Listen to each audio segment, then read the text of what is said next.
And let's get going because, again, Joe, you just nailed some of the biggest stories that have happened in the financial world, especially the J.P. Morgan vaults being emptied of a lot of gold, the second largest in history. What's interesting is this, is that I think I've said it before on the show with you guys on Hagman and Hagman, gold always moves from weak hands to strong arms. And it's nobody's, how should I say this, no one should be in the dark at what is taking place in China. I'm suspecting right now that as the CNN article that was posted, we were doing the show the other night at the close of a show with Sheila Zielinski, Doug, and that article posted, and then they claimed it was an attack. Well, let me tell you something. Attacks like that don't just happen. Number one, that was an Illuminati message that China was dumping all their commercial paper. Number two, that they had closed the Sea of Japan or Sea of China, South China Sea. And those things are, how should we say this, more than faux pas. They're more than just, a glitch or a cyber attack. Those are severe messages. Now, today, Ambrose Evans Pritchard of The Telegraph basically said Japan-China war of words goes ballistic in Davos. And one of the problems with American school systems is they have robbed the young people who are now getting to be the leaders of this country of they've robbed them totally of any reality-based history. In other words, they don't know the history of World War II, World War I, or the coming World War III. And what we're facing right now is a global economic meltdown. We're facing the fact that Japan is printing money with reckless abandon. They don't even care. The United States printing money with reckless abandon. They don't even care. The Chinese have taken all those dollars that they've gained by selling the West all their cheap goods. And when I say cheap, cheaper than it would cost to manufacture most things domestically. And they've taken the paper money, and now they're buying real stuff. One of the questions I get asked all the time, should I pay off my mortgage or should I basically use the money to continue my debt service and buy items I'm going to need? The answer that I will always give is the same. You probably don't know who owns your mortgage. So therefore, paying it off won't even guarantee that you get clear title. Well, they said I'll get clear title. Yeah, they say that. But when the holder of last resort moves, and we've had case after case after case throughout the country, I mean, thousands of cases where people thought they had paid off their mortgage only to find out that it had been sold to another party and the original party never paid off the ultimate holder of last record. So we're talking tonight about World War III. I know V is he on now?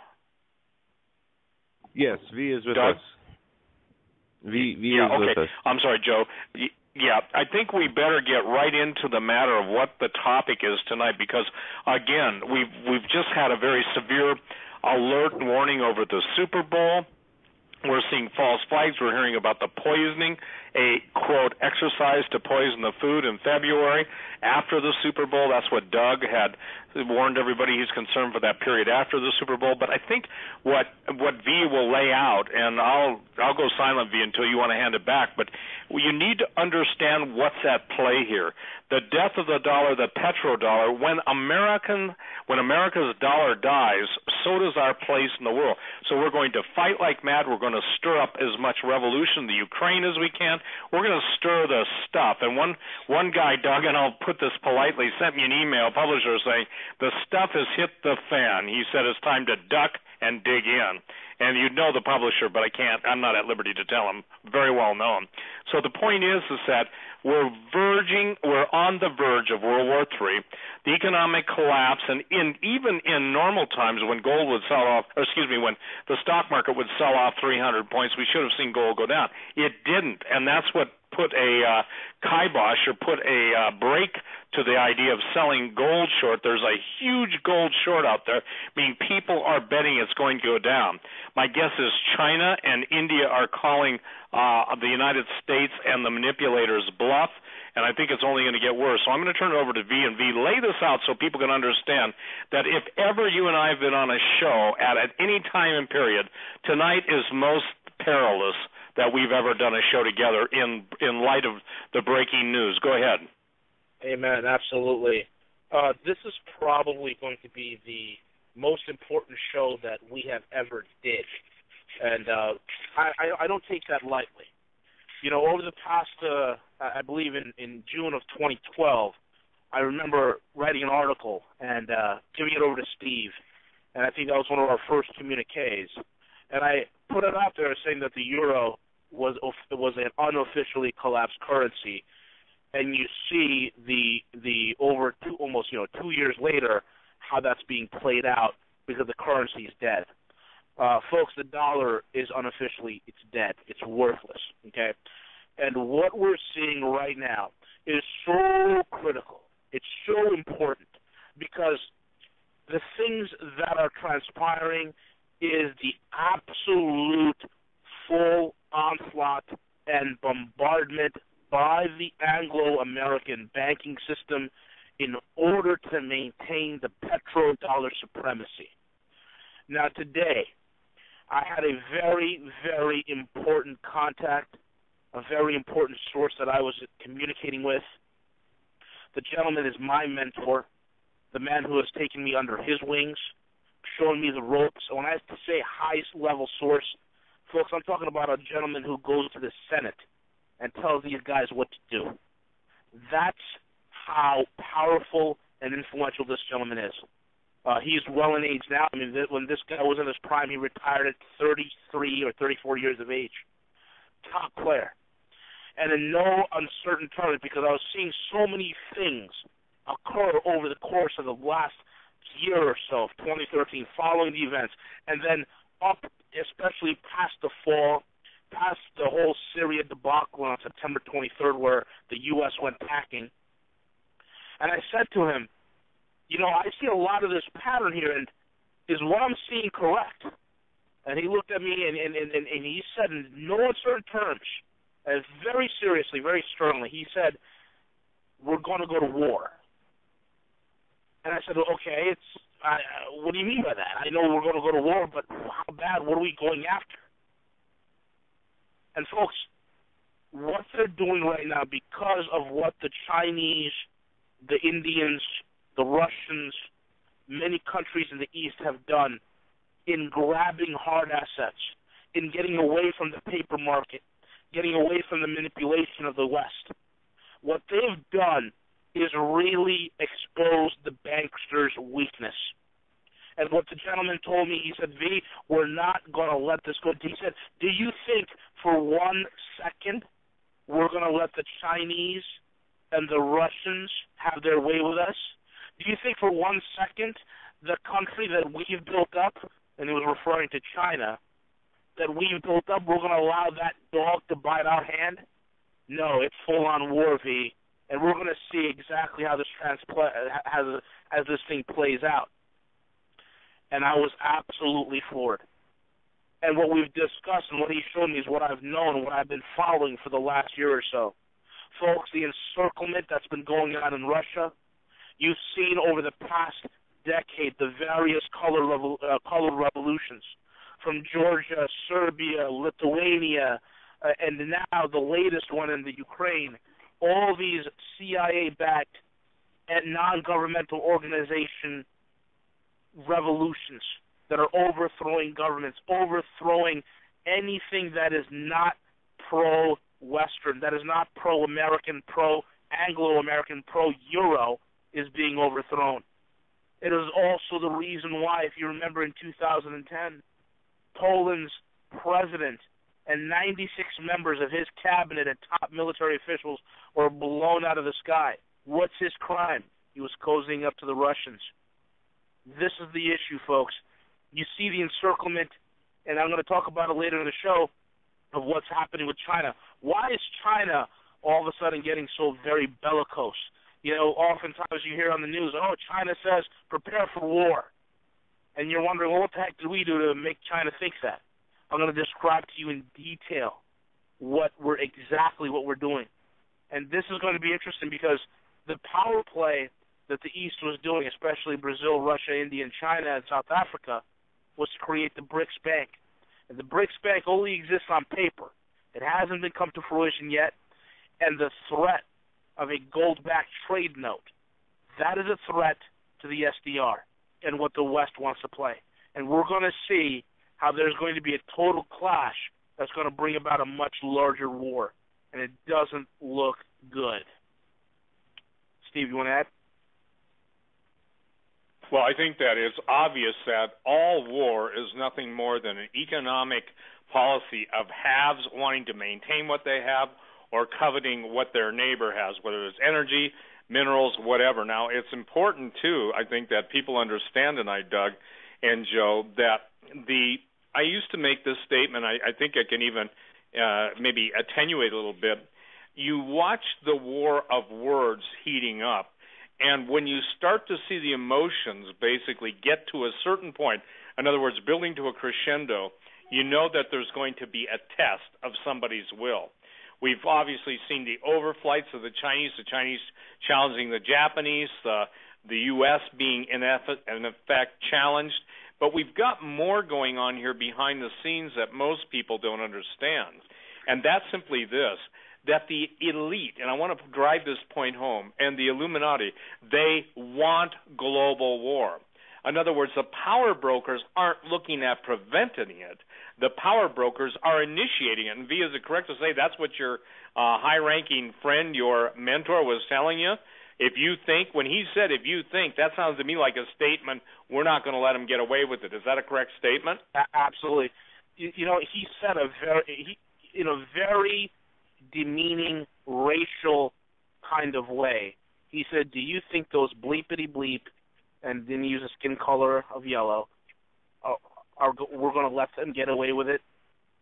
And that's the thing, is they're not going to let them get away with it, not without a fight. Folks, the banksters did not spend over 500 years, and especially in the last 200 years, to get to where they are right now, only to have it, slip out of their fingertips. They did not work this hard to allow this to occur. And they're doing everything they can to cause tension within and without the borders of Russia, within and without the borders of China. They are paying off people within the Russians, within the Russian government, within the Chinese government, those that are willing to backstab and sell out their countries. There are serious things that are occurring. The credit bubbles that are being created in China, both in its banking system as well as the massive amount of leveraged debt that's in the shadow banking system. The fact that, me and Steve kind of brushed upon that there was a report when me and him were talking earlier in the week that, the Chinese park about $4 trillion in the Chinese, the political class, the top echelon political class, they've parked about $4 trillion in the Caribbean. The actual numbers are actually estimated to be between 7.5 and 8.3 trillion. Those are the actual numbers. So you got to understand, they allowed a considerable bubble to be blown in order for them to extract that type of wealth. All right, this has gone absolutely bonkers. They're taking the BRICS apart. Okay, look at Brazil, all sorts of banking issues, and I'm going to get into that later. Okay, look at Russia, all sorts of proxy operations that are occurring within Russia, with the Chechens, with the various color revolutions on its border, with various quote-unquote democracy movements that are fomented using using American NGOs within Russia. Japan is going to be a very key player in this. Japan is being used as an errand boy, as a gopher boy, to foment war with the Chinese, and then at the same time splinter India away from the BRICS. South Africa, years ago, had a convenient mining collapse occur out of nowhere. And then recently we've heard about all the labor disputes that are occurring in South Africa, where you have labor unions saying, hey, we don't want a 10% or 20%. No, we want a 65, 70% raise in our pay, causing the mines to shut down and go into what's called maintenance and care. Okay? These are the things that are happening. These are the massive amounts of proxy operations done by the multinational banks and the banksters, the powers that be that are pulling the strings. It is right now a full court press, and it's only short of a full-blown conflict. And like what Steve said, this is a time of tension. This is a testing of wills, and all it takes is for the wrong person to do the wrong thing at the wrong time, and we will be in it like you would not believe. We will be in the absolute thick of World War III, and I have no doubt about that. That's incredible, V. I just got a question for you here. I've been hearing now, after the news of the stocks, particularly the stock market, the Dow Jones, people saying, "Hey, it's only 2% drop. Take a chill pill." That's what I've been hearing. Yeah, it's basically whatever the gains that the Dow has gotten from the taper rally, when the Fed said we're going to taper and the stock market goes up. They just erased that, number one. Number two, the drop also helps the treasuries, okay? We've seen about, and I've said this so many times, folks, once we get into the 3 percentile range, it gets very critical, okay? And it gets very expensive for the banksters to leverage their loans. So we've gotten close to the 3% range about a couple weeks ago, about a month ago. And to prevent that from happening, a sell-off in stocks automatically created a rally in the bond market. So they're doing whatever they can to hedge the petrodollar. It is not coincidence you see a treasury rally when you look at all the world events that are occurring right now, and all these world events have to do with the survival of the petrodollar. It's not a coincidence. It is, in fact, an orchestrated, cleverly devised strategy. And I think we're going to see a little bit more of a loss. And the last program that I was on, not the last one, but a couple of programs ago, I said they're going to let the Dow go to 16,000 points. I've written about it. And sure enough, look where we are, folks. Almost a year later, and the Dow's at 16,000 points. And one of the things that I said, they're going to let it go to 16,000, and they're going to let it drop a little bit in order to provide the buffer that the bond market needs. So that drop is siphoning the losses and putting it right into the bond market to keep that bond market inflated and keep it going. Because you got to remember, that bond market is twice as large, almost 2.5 times as large as the stock market. And that's imperative. That's where this whole thing goes. And that's why Japan is critical as well. And we're going to get into that later tonight as well. But if there's anything you want to add, Doug, by all means. No, I'll well, I think that Doug. Yep. Okay, I'm sorry, and sometimes there's a delay, and I apologize. I don't mean to talk over anyone. One of the things that most people do not understand is the way high-frequency trading works. You're not trading against a free market. You're trading against a controlled market. You're dealing with computers that can see both sides of the trade before anybody reads them on the big boards and the brokerage firms or whatever. That's how, obviously, Goldman Sachs has plundered America along with J.P. Morgan. And the thing that is important to remember is this, that at the end of the day, you can have all the paper shenanigans you want, but one of the most critical holes in the dike, if you will, of the dam, let's say in the dam, is the fact that you've got Germany wanting the repatriation of its gold. You have the Dutch. You have a lot of nations saying, "Where's our gold?" Well, what people don't understand is the United States, in conjunction with Japan, pretty much for the decade of the Bushes and the yen carry trade, there was so much gold leasing. And in fact, that you could borrow gold, you could sell the gold, use the proceeds, invest it, and you could make terrific gains. Well, so when I see the headlines that 85 people control the majority of the world's wealth, of course they do. Guess what? They're the ones that own the media. They're the ones that own all of the media. They're the ones that own the banks. And Doug, it's kind of like trying to play poker where they can see your cards and you don't even have a clue what their cards are because they just basically mint them or print them under the table to make sure you always get beat. The stock market is the most unrealistic signal or sign of the real healthy economy. I posted a story today, V, you probably saw it too, 1,500 people applying for 50 jobs. there seems to be a mind-controlled zombie effect on Americans that they don't understand. For so many years, consumer spending fueled the economy, fueled the economy, fueled the economy. Now there is no consumer spending.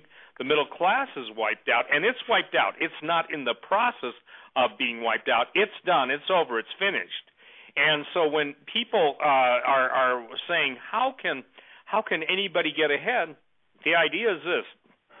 10 years ago, when midway through talk radioville, and when I started 20 years ago, the point is I made this statement. I said China and India will be built up economically so that they ultimately will have a middle class built. Ours will be destroyed so that the bankers can offer them credit cards and charge 2.3 billion people interest instead of 100 million. And that's exactly what's going on. And what V said is accurate. $8.3 trillion is the real number that's going into the Caribbean. And the reason it's going to the Caribbean because even the wealthy Chinese and the billionaires, and for the record, China has more billionaires than any place else on the planet right now, is they know what's coming down. If you've got to have a giant screen TV to see the sun and you're choking on your own industrial waste, not to mention your own sewage, then the bottom line is you've got to expand out. And see, this is the basis of, and years ago, and B, this is one thing that most people couldn't receive, even when I read them excerpts on radio, and I think 10 years ago, the Chinese white papers on China's doctrine of war. I can tell you, and I could tell you, exactly how it's going to go between China and Japan. So much so, and I shared this with you, Doug, and I got to be careful, V, so I don't get the person in trouble because he's already got problems after you and I talk. V and I were talking yesterday afternoon, and we were cut off, 3 or 4 times, V? Yep, easily 3 to 4 times. And when the magic words, and by the way, they... And the other thing is, we were on landlines, folks. Landlines, wired landlines.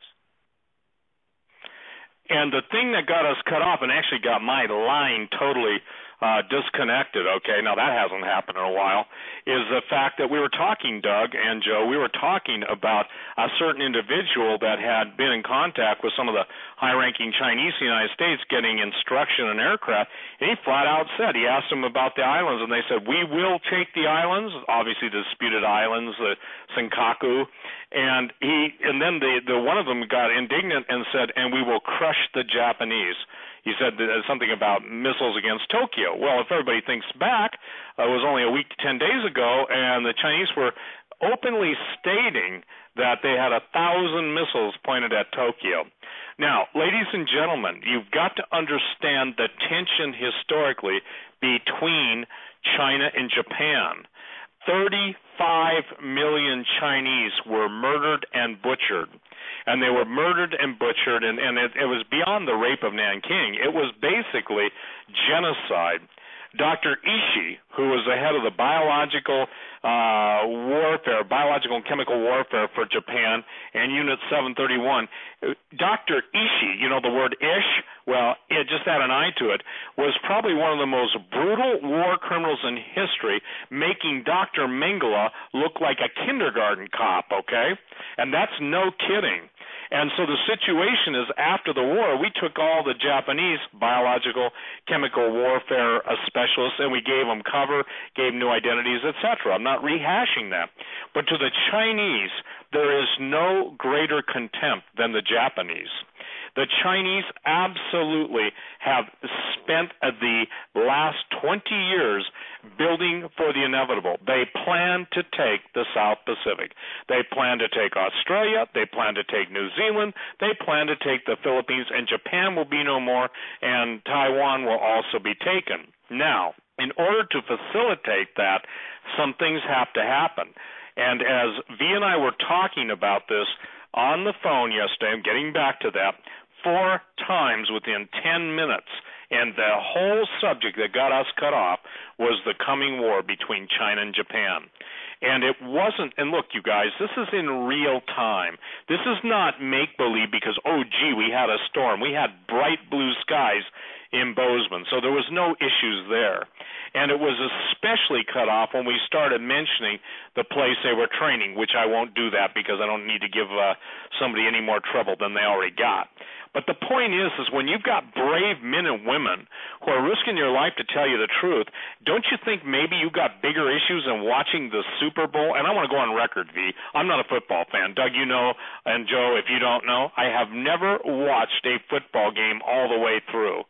Okay? I have never watched a Super Bowl. Now, why am I saying that? Because simply this. I had a friend that was one of the CIA's top men. He was basically a pretty famous guy. I'll just tell his code name. His name was Maverick.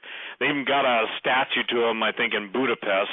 He spent time in Lubyanka, Russian prison in Moscow. And the thing is that when he started to tell me how the world really worked, by the way, I tried to lead him to Jesus.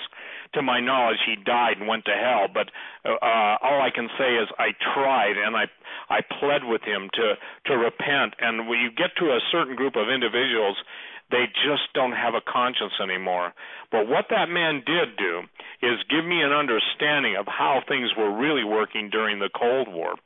Saying all that, I'm telling you point blank, that every single headline you read on network or read in the papers or you see on network TV, how about the polar vortex? Who in the blazes ever heard of a polar vortex?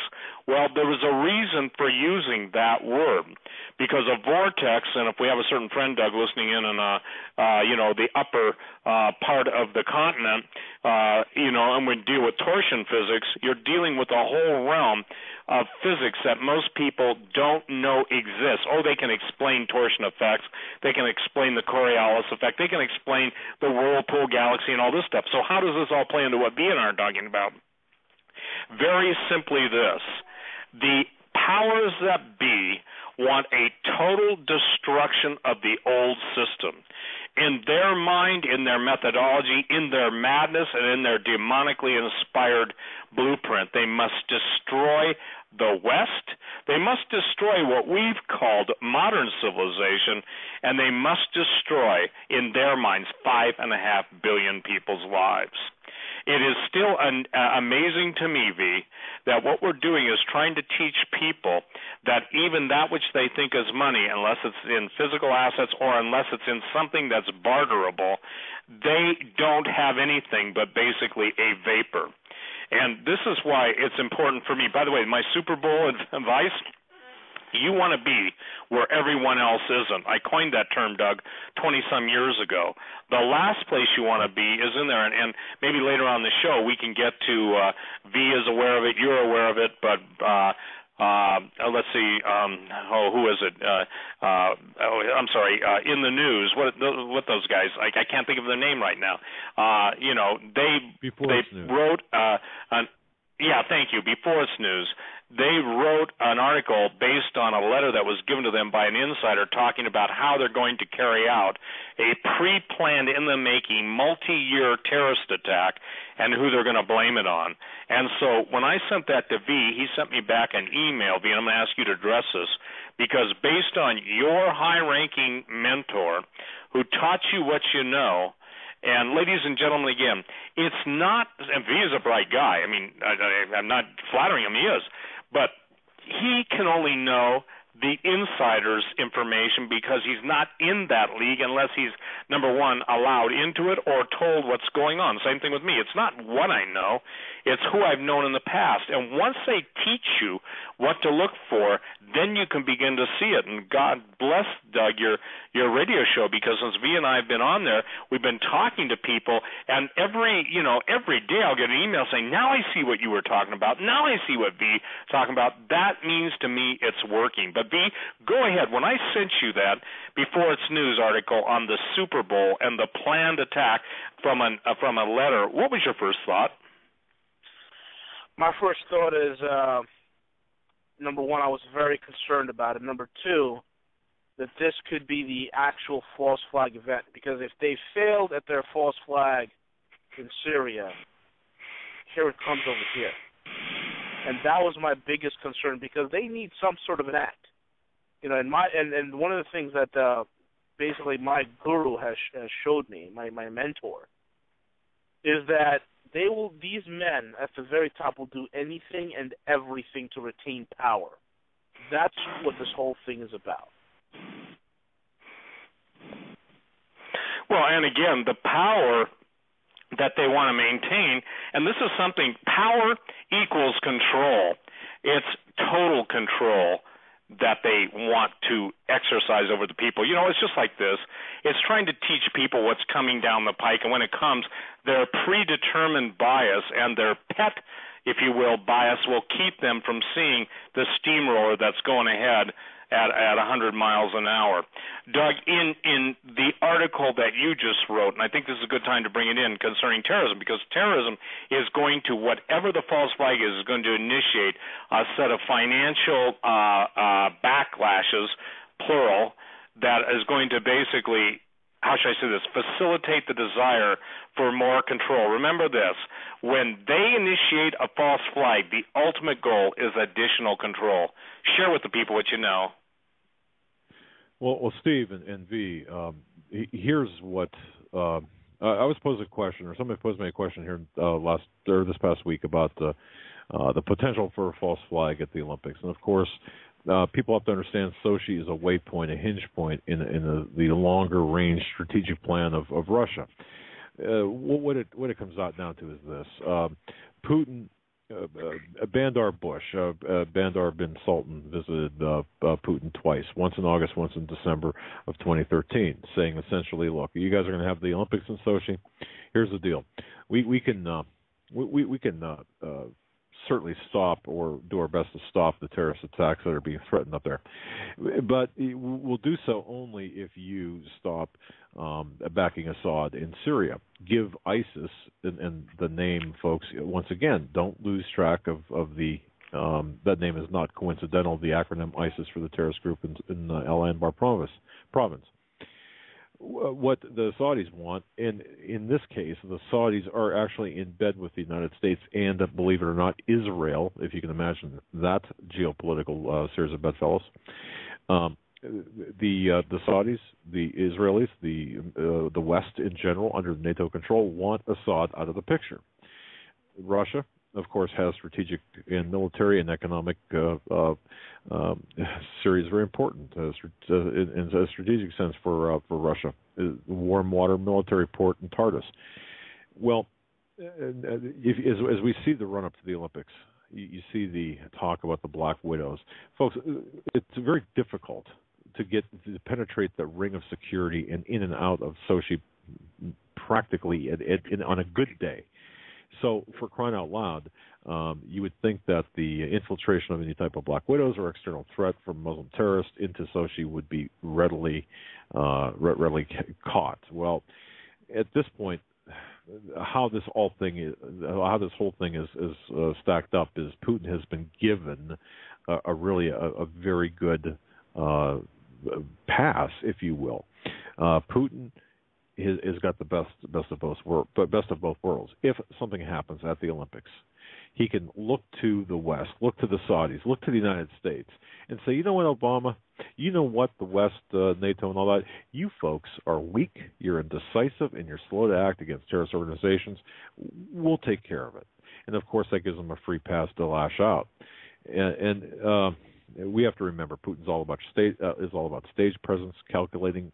He's a geopolitical master. He's playing chess while we're playing the equivalent of second-grade checkers. He's very experienced, and he would capitalize on such an event, emerging really as a John Wayne character. Now, that said, it's very possible that nothing may happen at Sochi.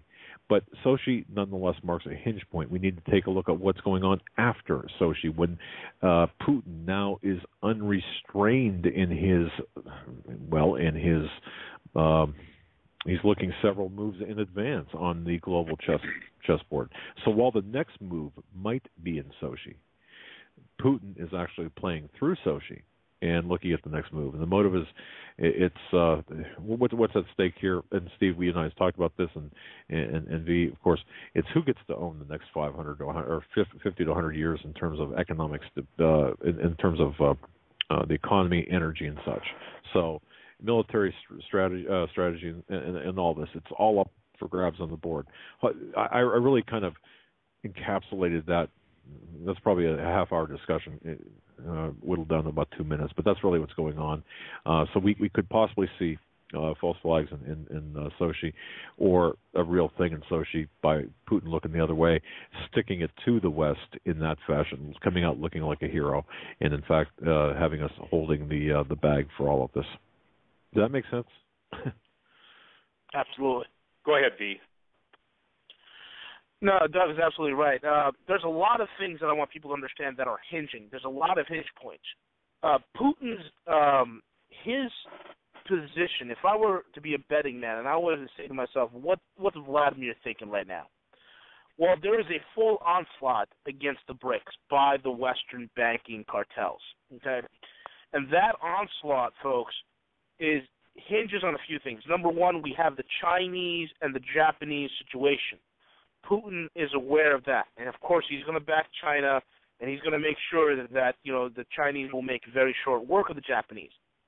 But there's a wild card in this whole scenario, and how that wild card plays and which side, at the end of the day, that wild card chooses is really going to determine whether the banksters win or whether they lose. And that wild card is India. Now, folks, remember when I said a couple of programs ago, me and Steve, we were on and we were talking about the Indian Central Bank getting their marching orders directly from the Bank of International Settlements, the BIS, to limit the gold purchasing ability of their citizenry, okay? And we went out and talked about a burgeoning black market in gold that was happening in India, where the government says, hey, you know what, we're going to have to limit your gold purchase, and now we see this massive black market that's happening where people are literally smuggling in gold, and that gold buying hasn't ceased. It's gotten so bad that India's getting that marching order, and to the point where when they're importing about 300 metric tons of gold for that month, they're just changing their ledger a little bit and putting down even a lower number so as not to upset the gold market and, of course, not to upset the Western banksters. Now, why is India doing this? Well, it's pretty interesting.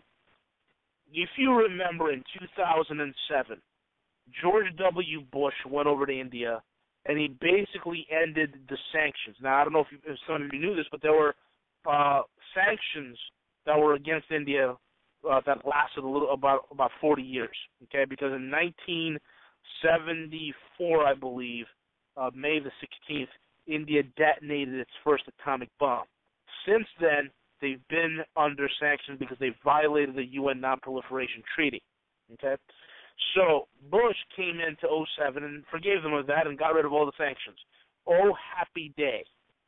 But we know that once you make a deal with the devil, there's always a caveat. So what was the caveat? Well, the caveat was this. We'll end those sanctions only if you and I will get involved in joint military exercises, only if we share intelligence together, only if you will allow me to have access to your ports, access to your waters, access to some of the resources that you have. We'll open you up a little bit more for Western investment. And sure enough, Manmohan Singh, the Prime Minister of India at that time, signed off on it, thought it was a great idea. But little did he know you had to pay the piper.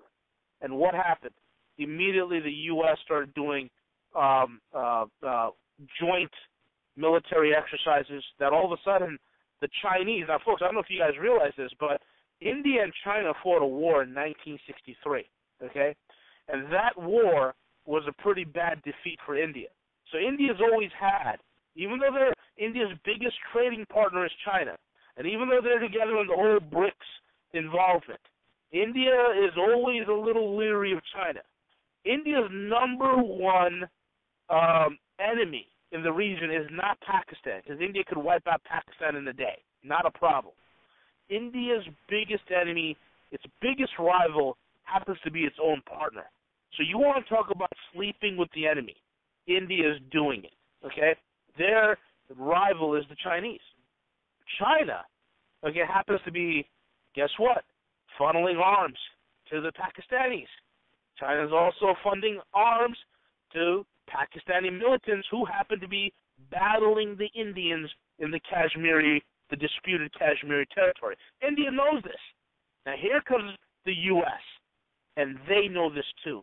They know if they can splinter the India-Chinese relation, they can bring the whole Southeast Asian economic alignment against the U.S., if not slow it down, fracture it, completely destroy it. So there is an absolute advantage there to exploit. So how do you exploit this? You see, the U.S. cannot show its face there because it's not welcome.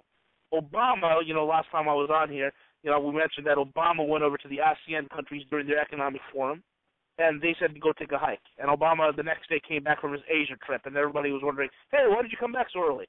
Because they told him to go take a hike. Get lost. You're yesterday's news. You're your old hat. We don't need you anymore. So that whole economic cooperation falls apart because the West, we in the West, America, the banksters in the U.S. and in England, they cannot afford to have a geopolitical economic realignment happening that's going to put an end to the petrodollar. Because you got to understand, every little one of those, if China succeeds and if the BRICS succeed, all those little oil fiefdoms, okay, minus Saudi Arabia, minus Jordan, okay, they're going to go and jump into the bandwagon with the BRICS, especially because they will get protection from the Russians and the Chinese. This is the larger chessboard, folks. So the U.S. can't go in there and show their face. They can't float aircraft carrier battle groups there. So how do you do it? How do you take out a country? Well, it's simple. You do it covertly. You do it through, and who's the front man? Who's the mob boss that they've put in to bring this whole thing through? Well, it's none other than our faithful friend Shinzo Abe, the Prime Minister of Japan. He's been given the lead to broker this new war and create the tension, folks. And if you guys remember what I said back in my January of 2013, first time I was on the Hagmans, I said Shinzo Abe is going to lead Japan into a war because all Keynesian economics either end in collapse or war, and that's where we're going to head. And look at where we are today, folks. I'm sorry? Yeah, V, I got to tell you, V, we were playing that exact episode today in the office as we got ready for this broadcast. It is absolutely amazing that you predicted, you and Steve were on, predicted exactly that. So I didn't mean to interrupt, but I just had to put the exclamation point on that. Thank you, Doug. Thank you. And folks, Shinzo Abe, look at the man. Okay, here's this guy who's that if you're a follower of the Hagman broadcast, you would know that there's no such thing as left and right. It's all charade. Okay, so Shinzo Abe has been given this title of right-wing Japanese nationalist. He's been going to a Japanese war memorial where there's at least 14 buried war criminals, and every single one of those war criminals were involved in the atrocities in Nanking and various other atrocities that butchered tens of millions of Chinese that Steve talked about earlier. Those guys are buried there. So here's Abe going over there and paying their respects. That is the equivalent of Angela Merkel going to the site where the Nuremberg trials were and paying homage to the dead war criminals from Nazi Germany. You just wouldn't stand for that. But that's what Abe is doing. He's incensing the Chinese. And the Chinese are making their moves against Japan. They're going island hopping. It's not, folks, it's not just the Senkaku Dayu Islands that they're fighting over. There are smaller islands within the island chains of the South China Sea that there is a great contention between Japan, between Taiwan, Vietnam, Philippines, and North Korea. China is muscling in on that territory. So far, the U.S. has figured out, okay, we got Japan on our hands, and this past week in Davos, what did Shinzo Abe do? What did he say? He basically stood up and said the world, in no uncertain terms, I mean, it's not, he didn't call China out, but he implied that the world has to stand up against China. So think about the Chinese. The Chinese are like, this guy's really trying to pick a fight with us. Because not only is he going and showing homage to these war criminals who slaughtered our people, but he's traveling the world exclaiming to the world that the world needs to stand up against China, which 25% of the world's manufacturing flows through. Okay? This is the insanity at work, folks. And then January 26th, that's, what is that? That's tomorrow? Right? And a Sunday. Shinzo Abe will be in India for Republic Day. Republic Day is a day when India marks and remembers, you know, it's war heroes, it's greatness, all this other stuff. Shinzo Abe was invited there. Okay, no one gets invited to India's Republic Day unless they're a very, very, very close ally. And folks, from Abe, in the coming weeks, the defense minister of Japan is going to be meeting with India, and they're talking about and of course the mainstream press. They're telling them, oh, we're going to do some business deal, infrastructure, trade agreements, but in the back door, it's really about we need to figure out a way to stop China. And folks, India has the only aircraft carrier Asia. Okay. They have the only aircraft carrier in the Southeast Asia Sea, and pretty much will be the only counter to the Chinese. So they've been doing that. Abe's also been wooing the South Koreans, as well as the Taiwanese. So you see this axis forming: India, Japan, Taiwan, South Korea, all of which, if you put them together, are a pretty decent and very sizable force that can go up against China. What I mean by that is this. The Japanese have an excellent navy. They're the rival of the British. The Indians have the second best, and actually, in all reality, some would say the best air force in the world. They've actually beaten the Americans twice. The South Koreans have a very capable land force. They have one of the best battle tanks in Asia. The Taiwanese have a very capable air force as well. So when you take that together, you have a pretty sizable containment force that can try and checkmate China on behalf of the Western banksters, and the Americans don't even have to show their face there. Unless, of course, things really get out of control and really spiral out of control, and then, folks, we're in, and it's World War III.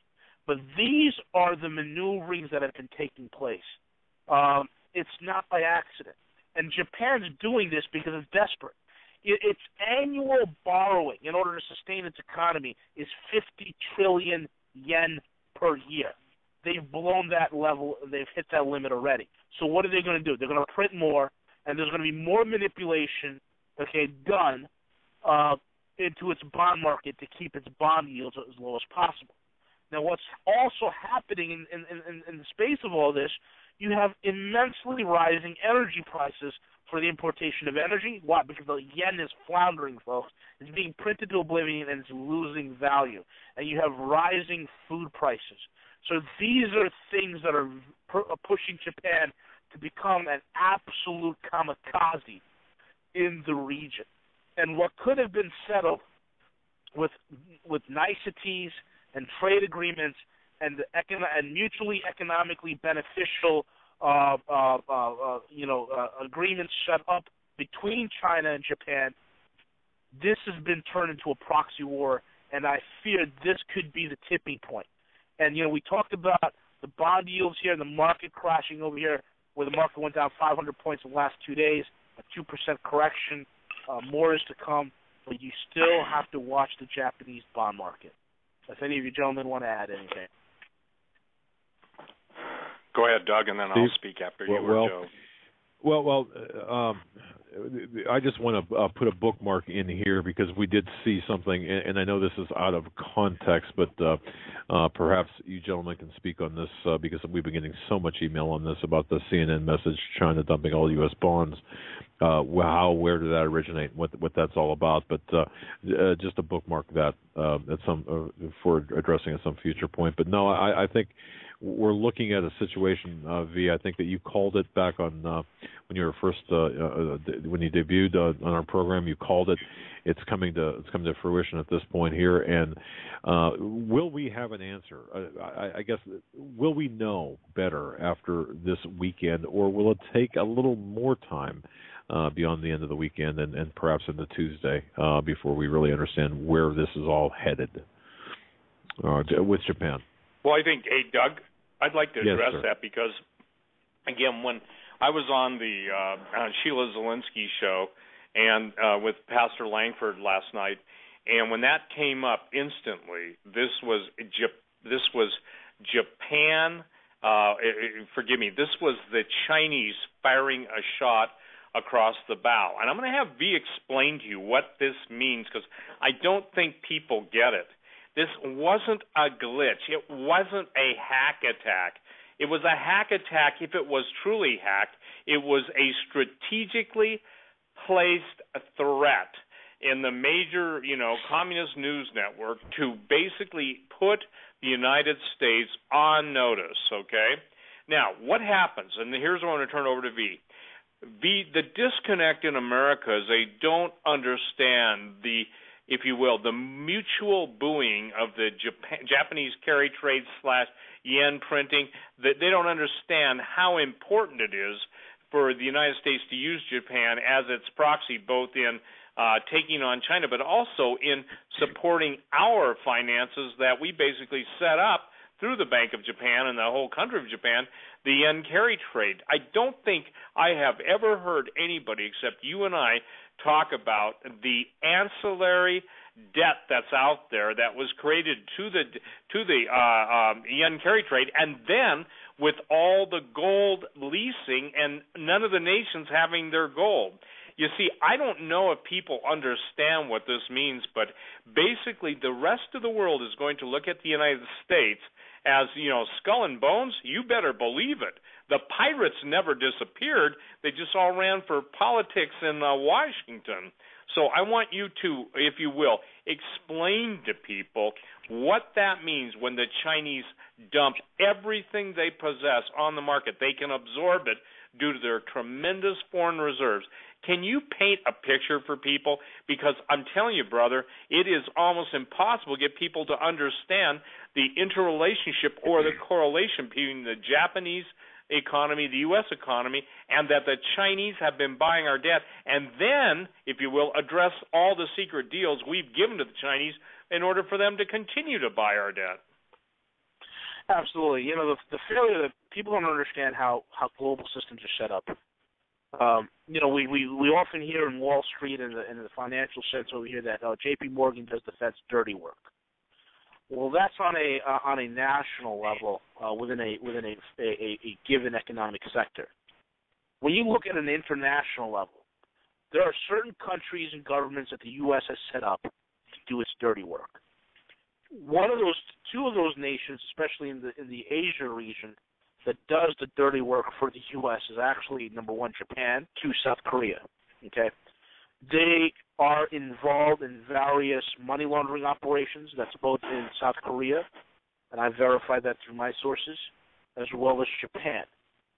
Both these countries are designed to make sure that the dollar hegemony continues, especially Japan. Japan is the second largest bond market in the world. Okay, and they are so integral to the current system and the current global economy that if anything were to happen, it would cause such a systemic failure all over the United States, the Middle East, Europe, and pretty much the entire banking world. That's how critical Japan is. The way Japan goes, so do we, is the same. If Japan goes down, we go down. And this is not, we're not talking about a deflationary economic period. We're not talking about anything like that, folks. We're talking about a complete total collapse, and that's exactly where Japan is at. They are over 250% astronomical. Okay, they're in far worse condition than Greece. They have huge inflationary problems, and when they lie to you and tell you, oh yeah, the inflation's close to 2%, everything's fine, it's really not. Energy prices are going through the roof. Food prices are going through the roof. Savings rates of the Japanese people are being depleted. That great post-World War II generation that was in Japan, Japan's baby boomers, they're either retiring or dying, or they're already dead. The younger generation in Japan is similar to the U.S. generation. They're brain dead, they're hooked on technology, they're lazy. And so this is a big, big problem Japan is having. And Japan, they do the dirty work, especially for the dollar in the Japanese yen carry trade, in the forex. They are the gopher boys. They are the sheeps for the slaughter that America will use, and in order to broker a much larger war within that region. There's no doubt about it, and that's what people fail to understand. This is not, we don't hear the word, oh, we're an interconnected global economy. But people fail to understand that somehow if one country fails, as a country that's as big as Japan economically fails, that it somehow doesn't affect us. Folks, we're all globally interconnected. So if Japan fails, we fail. Now, the whole thing with the Chinese, I quickly heard from news sources trying to cover things up, saying, "Oh, that was probably the Free Syrian Army." Let me tell you, the Free Syrian Army has no interest in posting a story saying that the Chinese dumped the entire U.S. Treasury bond market, the entire U.S. bond onto the market. They have no interest in doing that. What this was is definitely a clear warning shot from China. Folks, you have been hearing the warnings from the Chinese for a while. Prepare for war with the U.S. You've heard one of their top admirals. Prepare for war with the U.S. You've heard one of their top generals talk about it. They've given you news clips showing you West Coast cities being nuked, military targets being nuked on a TV screen on their own national state-run news media. They've bragged about their new H-6K bomber, which is based on the 1956 Russian Badger bomber. And that bomber was redesigned and retrofitted with new technology to become a cruise missile platform. A platform for what? Firing cruise missiles. What type of cruise missiles? Well, you've just heard last week that China just tested their new hypersonic missile designed to kill carriers. And this plane could also reach U.S. shores, get close to the U.S. waters, fire off these cruise missiles that can hit U.S. targets. I mean, look at the preparations that are taking place is tremendous. And I'm telling you right now, before China hits the button to take out the U.S., before they do that, they will dump all their treasury holdings, and they can do that. Folks, we're talking about, there's a $23 trillion credit bubble in China. There's all sorts of bubbles. Well, look, I said it months ago. China knew that they will have to blow bubbles to eventually beat the U.S. at their own game. Okay? Even in the shadow banking sector, there are bubbles there are issues there. But the beauty of the Chinese issues, especially the shadow banking, the beauty of it is this. When something goes bust in the shadow banking industry in China, those toxic assets are quickly purged from the system. Okay? Things are taken care of. People get paid, assets are taken, and the books are wiped clean. In other words, the system is purged the way it's supposed to be purged. Whereas over here, when something happens, there's a bailout and there's a stimulus, and all the toxicity just not only stays in the system, but grows exponentially. Whereas in China, it's purged. So even there's bubbles in the shadow banking system, that's okay. Why? Well, you're talking about the largest, most liquid foreign market in the world, number one. Number two, you're talking about a country that has more hard assets than anyone in the world. Folks, let me ask you this. If you're still thinking, hey, should I buy gold? Is gold a good investment? If the Chinese are buying it, don't you think you should? And that's the thing, folks. They can absorb, because of the liquidity and the amount of hard assets, they can absorb a dollar dump. Like I said, they don't need us. And I said that multiple times.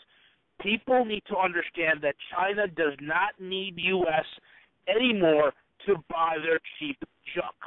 They've done that the last decade or so in order to siphon as much dollars from our country into theirs, and then on top of that use our dollars to buy infrastructure, to build their military, to carve up Africa, to do all sorts of backroom deals that need to get done all over the world in order for them to prosper. They've been using our worthless paper to buy valuable assets. Brilliant, well-played move on China's part. Okay? So, unrestricted warfare. V, just hold that thought. Steve, hang in there, folks. We're at the top of the hour. Ladies and gentlemen, you're listening to the Hagman and Hagman Report live broadcast on this, the 24th day of January 2014. Doug Hagman, Joe Hagman together. We are the Hagman and Hagman Report. Two very special, very important guests.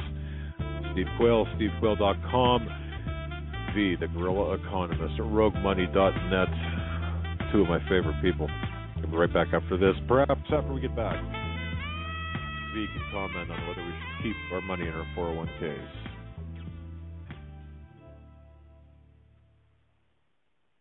It's hard to imagine when things are going reasonably well, just how quickly things can change.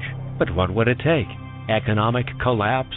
Massive crop failure? Chemical or biological attack? So many situations could find you in the grocery looking to pick up food for your family only to find that the shelves are empty. There's nothing. Don't let that happen. Act today to make sure that if it ever comes to that, you and your family will be provided for. Visit freezedryguy.com to look at the wide variety of survival foods available. Freeze-dried foods from the Freeze Dry Guy store longer, rehydrate faster, are nutritionally superior to, and taste better than any other long-term storage food available. Visit freezedryguy.com or call toll-free 866-404-3663. freezedryguy.com. Hi folks, Doug Hagman here. You might know me as the co-host from the Hagman and Hagman Report, or as a frequent guest on Coast to Coast AM with George Norrie. If you're like me, you're tired and confused over today's headlines. You just don't know where to turn for accurate, concise information about really what's going on, what's truly going on in today's society. If you don't know where to turn for accurate, well-researched, and properly vetted news, I've got a suggestion. In fact, it's a requirement. Bookmark Canada Free Press. That's CanadaFreePress.com on the internet. It's just not for Canada. It's for news across the world. Judy McLeod, founding editor, has put together a vast array of talented writers like Kelly O'Connell, Daniel Greenfield, Dr. Eileen Johnson-Powell, a lot of guest columnists, very talented writers. Folks, that's Canada Free Press at CanadaFreePress.com. Now mobile friendly. Follow on Facebook, because without America, there is no free world. You want answers? I think I'm entitled. You want answers? I want the truth. You can't handle the truth. Northeast intelligence.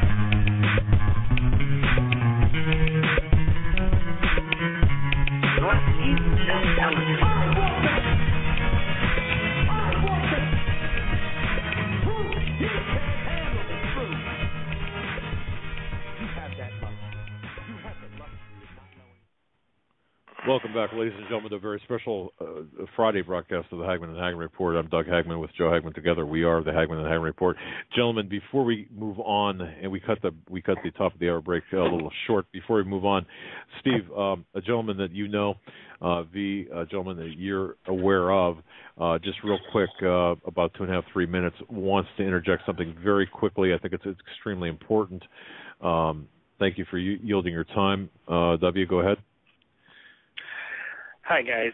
I just wanted to add, and of course you know from our conversations earlier today, Doug, what my concern is specifically related to Sochi.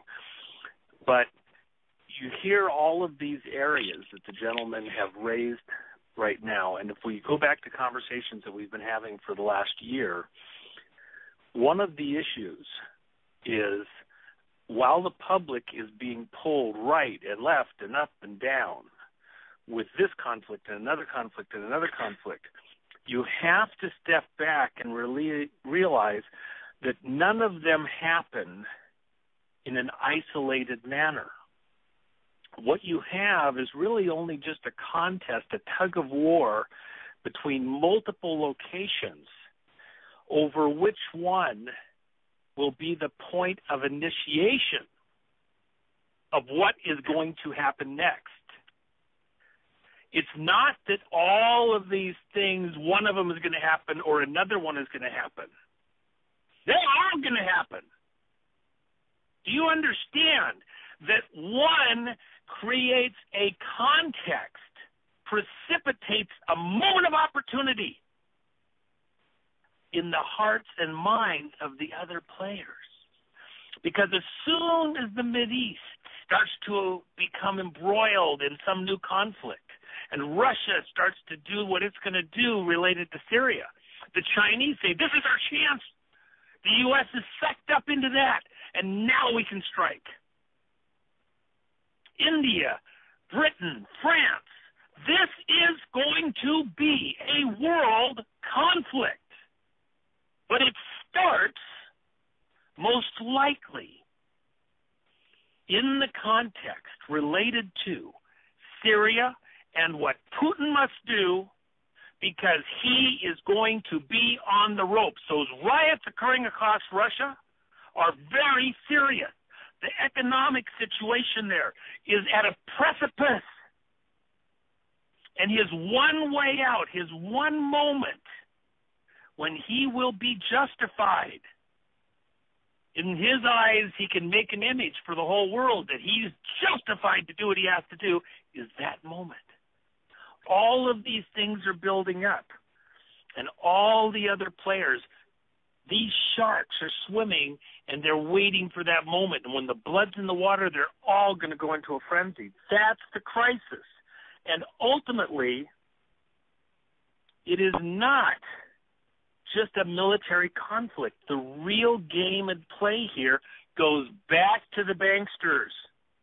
Because at the end of this game, the people that are pulling all the strings have a plan to come out on the other side of all of this with a new world order based on economics. And they're in charge. They're at the top of the pie. This is all about. And all these things that these gentlemen have raised in this conversation come down and come into focus with that one piece of information. Whatever starts this, wherever it starts, I believe Sochi is the key thing. But, you know, the tinder is so dry, and it's a mile deep. Wherever it starts, you can guarantee, you can know where it's going to end. New world order based on economics with these players at the top of the heap is what they believe. That was Very the only good. thing I wanted to add, guys. And great show, guys. Well, thank you. Yeah, thank you, W. Well said, W. Well said. All right. Thanks, Sean. I'll continue to listen, and I hope your audience appreciates what they're getting as far as a head start on what's coming. All right, guys. Good night. Thanks, brother. Thank you, W. You know, Doug, what the picture I get before my mind, maybe this will help people. I'll give an analogy or a metaphor. Imagine a pool table, and imagine each of the 6 pockets being one of the major players. And imagine that, you know, the balls are racked. Oh, could I take off on a segue on that? But the balls are racked, and the cue ball is in motion. But even though, you know, a skilled player knows the predictability of you know, his different shots, whether it's a bank shot or, you know, breaking the whatever you call it, I'm not excuse me, I'm not a pool player, but, you know, breaking the triangular shaped group of balls. The bottom line is you have reciprocal effects, and this is something that I think W is. I'll sign it. A great statement from the international bankers themselves. They make more in one day of war than a year of peace. They already own everything, or forgive me, just about everything. They want to own it all. And at the end of the day, it takes money to fight wars. It takes money to pay off terrorists. It takes money to buy bombs. It takes money to build aircraft carriers. And these guys are master supernatural chess players. Now, I want to bring something into this. The supernatural element of the game board is being orchestrated by entities that have had almost an eternity of an existence. I'm not talking about human beings. The human beings are merely the pawns. But the way this is going to play out is I would say this, the best way to say it is imagine that the rack has been broken by the cue ball. In other words, the balls on the pool table are all in motion. But that pool table, if it were to experience an earthquake, will shift the pool table to whatever degree on the horizontal, most likely the horizontal axis, either east or west, north or south.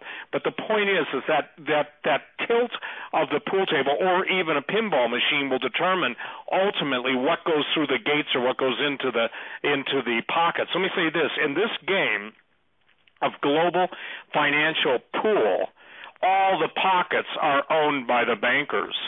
So what W was saying is critical. The flashpoint, you know, is that point at which a material reaches flammability. It gets to a certain temperature and it basically catches fire. What V has done so remarkably is over the year he's been on this show with us, Doug, you, me, the times you've had us, thank you, Joe, thank you, Doug, is laid it out ahead of time. But there's another aspect.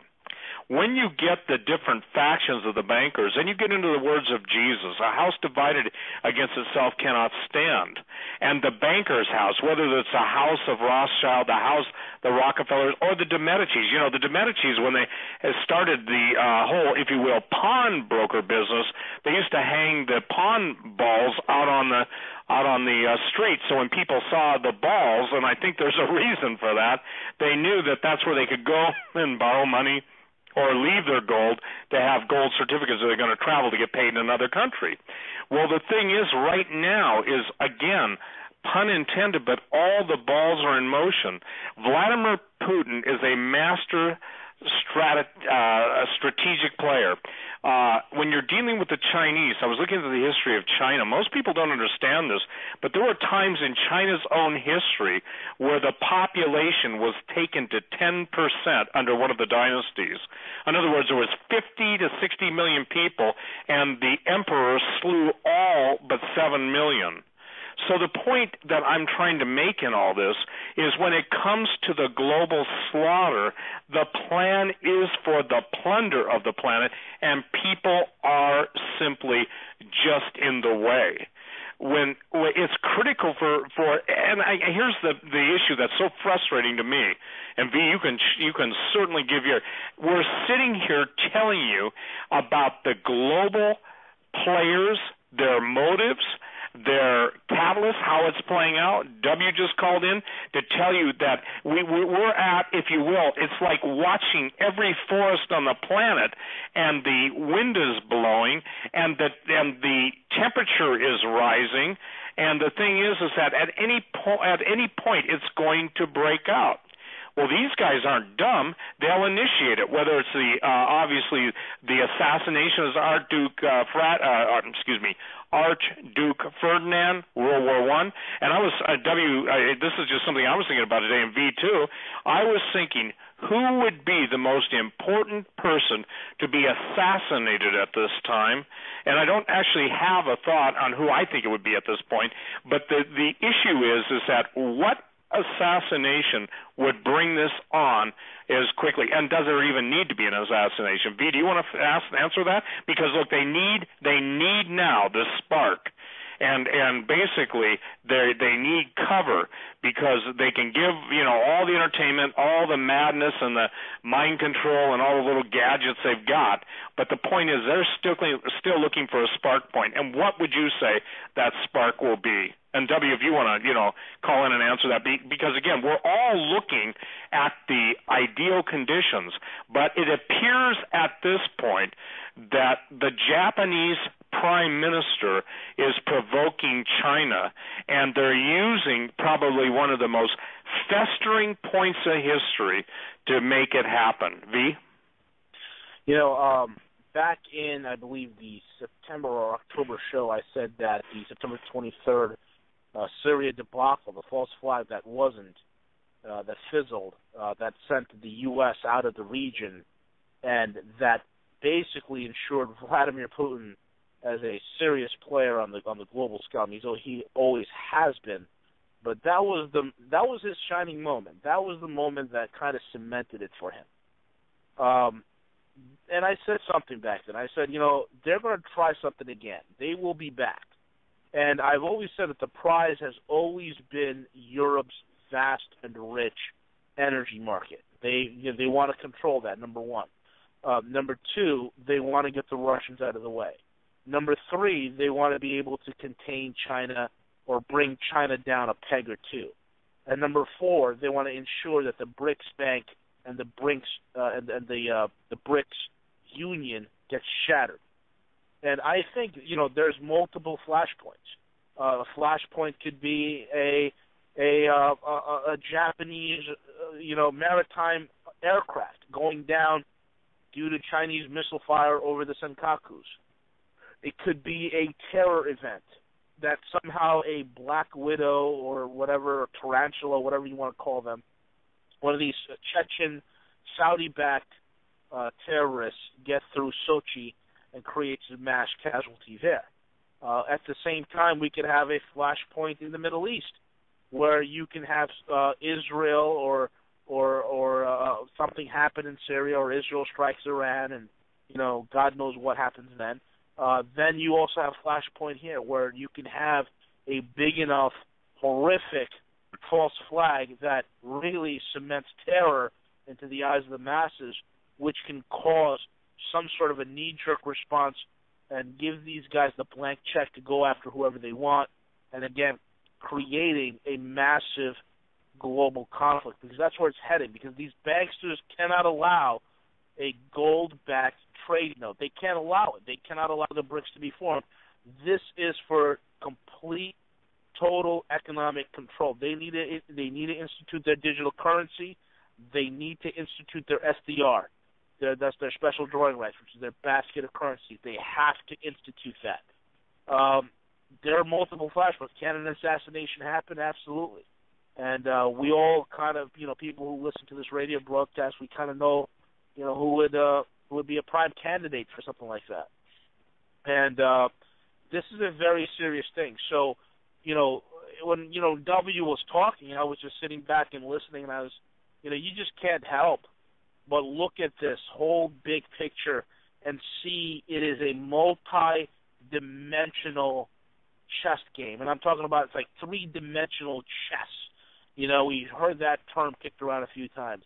And folks, that's what it is. It's multiple moves on multiple levels at varying increments with different strategies all at the same time. And I've never, in my lifetime of studying history, ever seen the board arrayed such as it is now. It's unprecedented, folks. It's unprecedented. And it's important that you listen very carefully to this broadcast because it has gotten critical. Steve or Doug.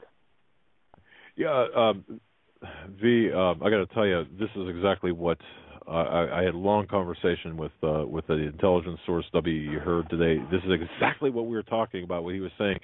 Steve, you're talking about an assassination or perhaps potential, but the flashpoint here, it all seems like everything. And V, I agree with you 100%. This seems like you were a part of our conversation with the intelligence insider here. Everything is kind of shaping up right now.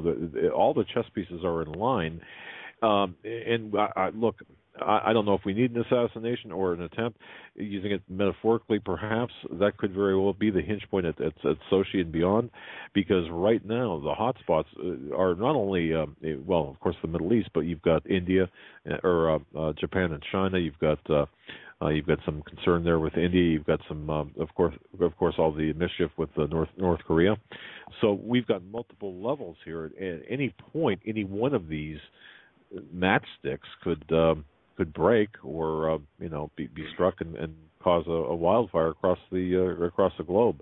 I've never looked at student of history. I've never seen any type of anything like this before. Steve, I don't know if you have. I mean, all the conditions are right for a third no, there's world never. war. Hey, Doug, there's never been anything like this before. Again, to quote Jesus, there's never been a time like this, nor will there be again. But when Jesus says there's never been a time like this, I want to throw out a wild card, you guys. I think probably one of the most telling, non-paid attention to statements was when Vladimir Putin threatened to nuke Mecca, okay? Now, why is that even a factor? Was he just basically throwing something out to scare, Prince Bandar?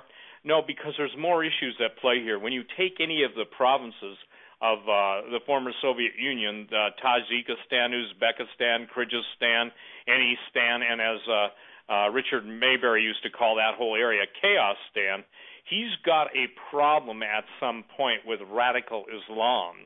And obviously, the telegram that was sent by Prince Bandar was, look, I can control these people or I can turn them loose. That's when Putin shot back. I want to share something. If everybody thinks back to Albert Pike's Mazzini letter, okay, the idea was to turn, obviously, the Muslims, the Jews, and the Christians on each other. But at one point, then the controllers, basically kill any of the antagonists that are left over. What I'm suggesting, and I just throw this out because it's in my spirit, I'm not saying it's going to happen, but I can't get around it.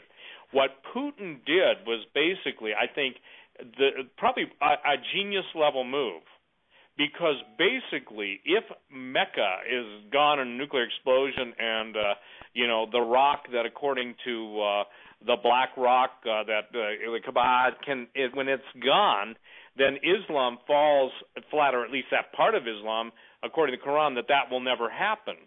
So what I'm saying, Doug, W and V, is the fact that at that point he secures his territories, and it leaves him free to use his proxies, whether it's whoever prepositioned wherever, but at some point he knows he has to deal with it. So I think basically in the three-dimensional chess game, I think, we'll watch, obviously, China and Japan have something and go at it. We'll watch the events escalate as terrorism hits the Russians, and as terrorism hits the Russians, and it's traced back to any of the Muslim surrounding countries, I think that's when you'll expect him to move. And somebody said, well, he can't do that. He'd infuriate the whole Muslim world.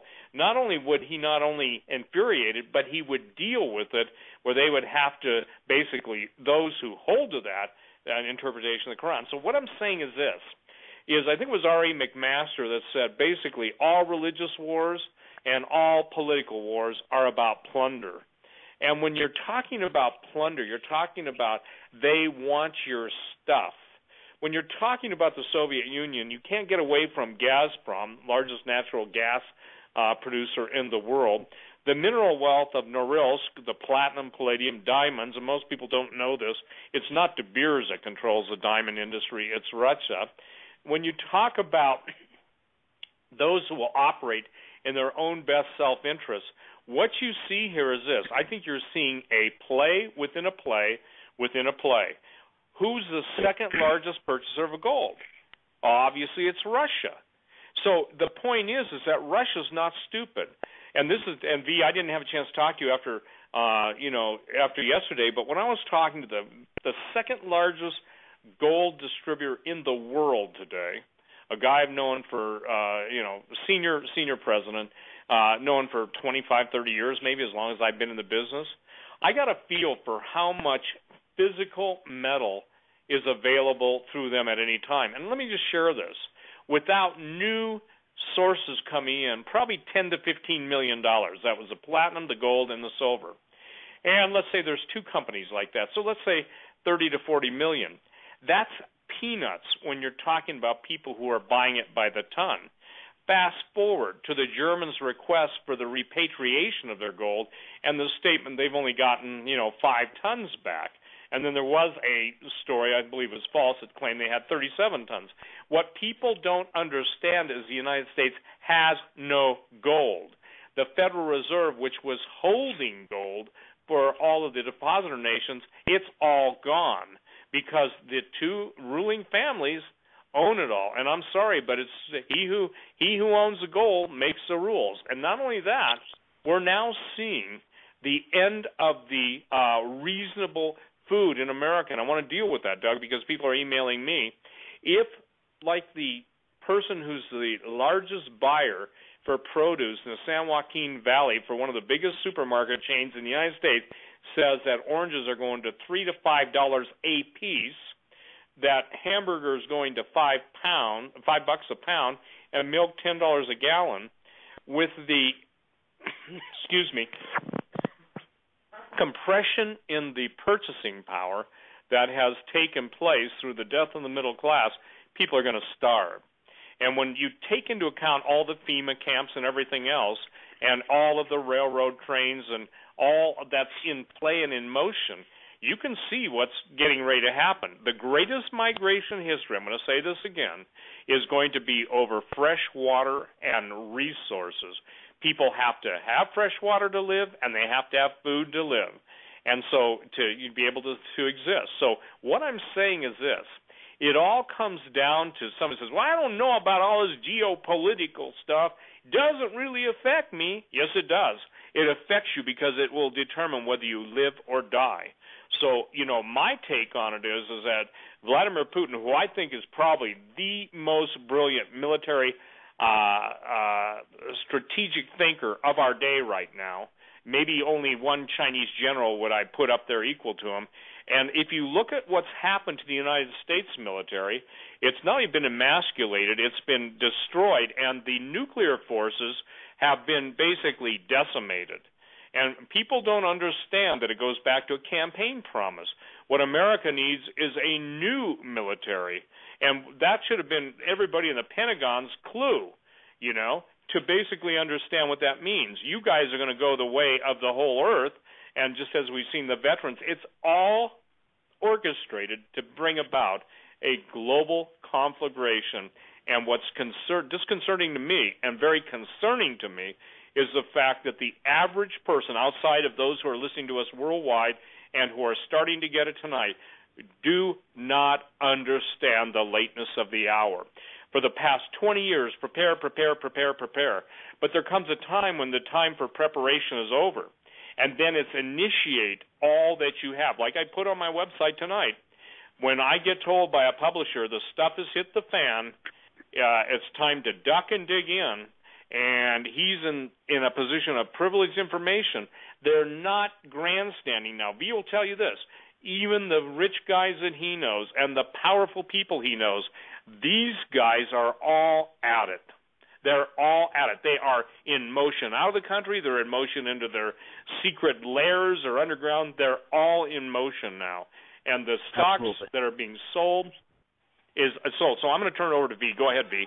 Hang on just a second. If I can just interject something here, just to address something, Steve, to address something you said, and this goes with something that W said.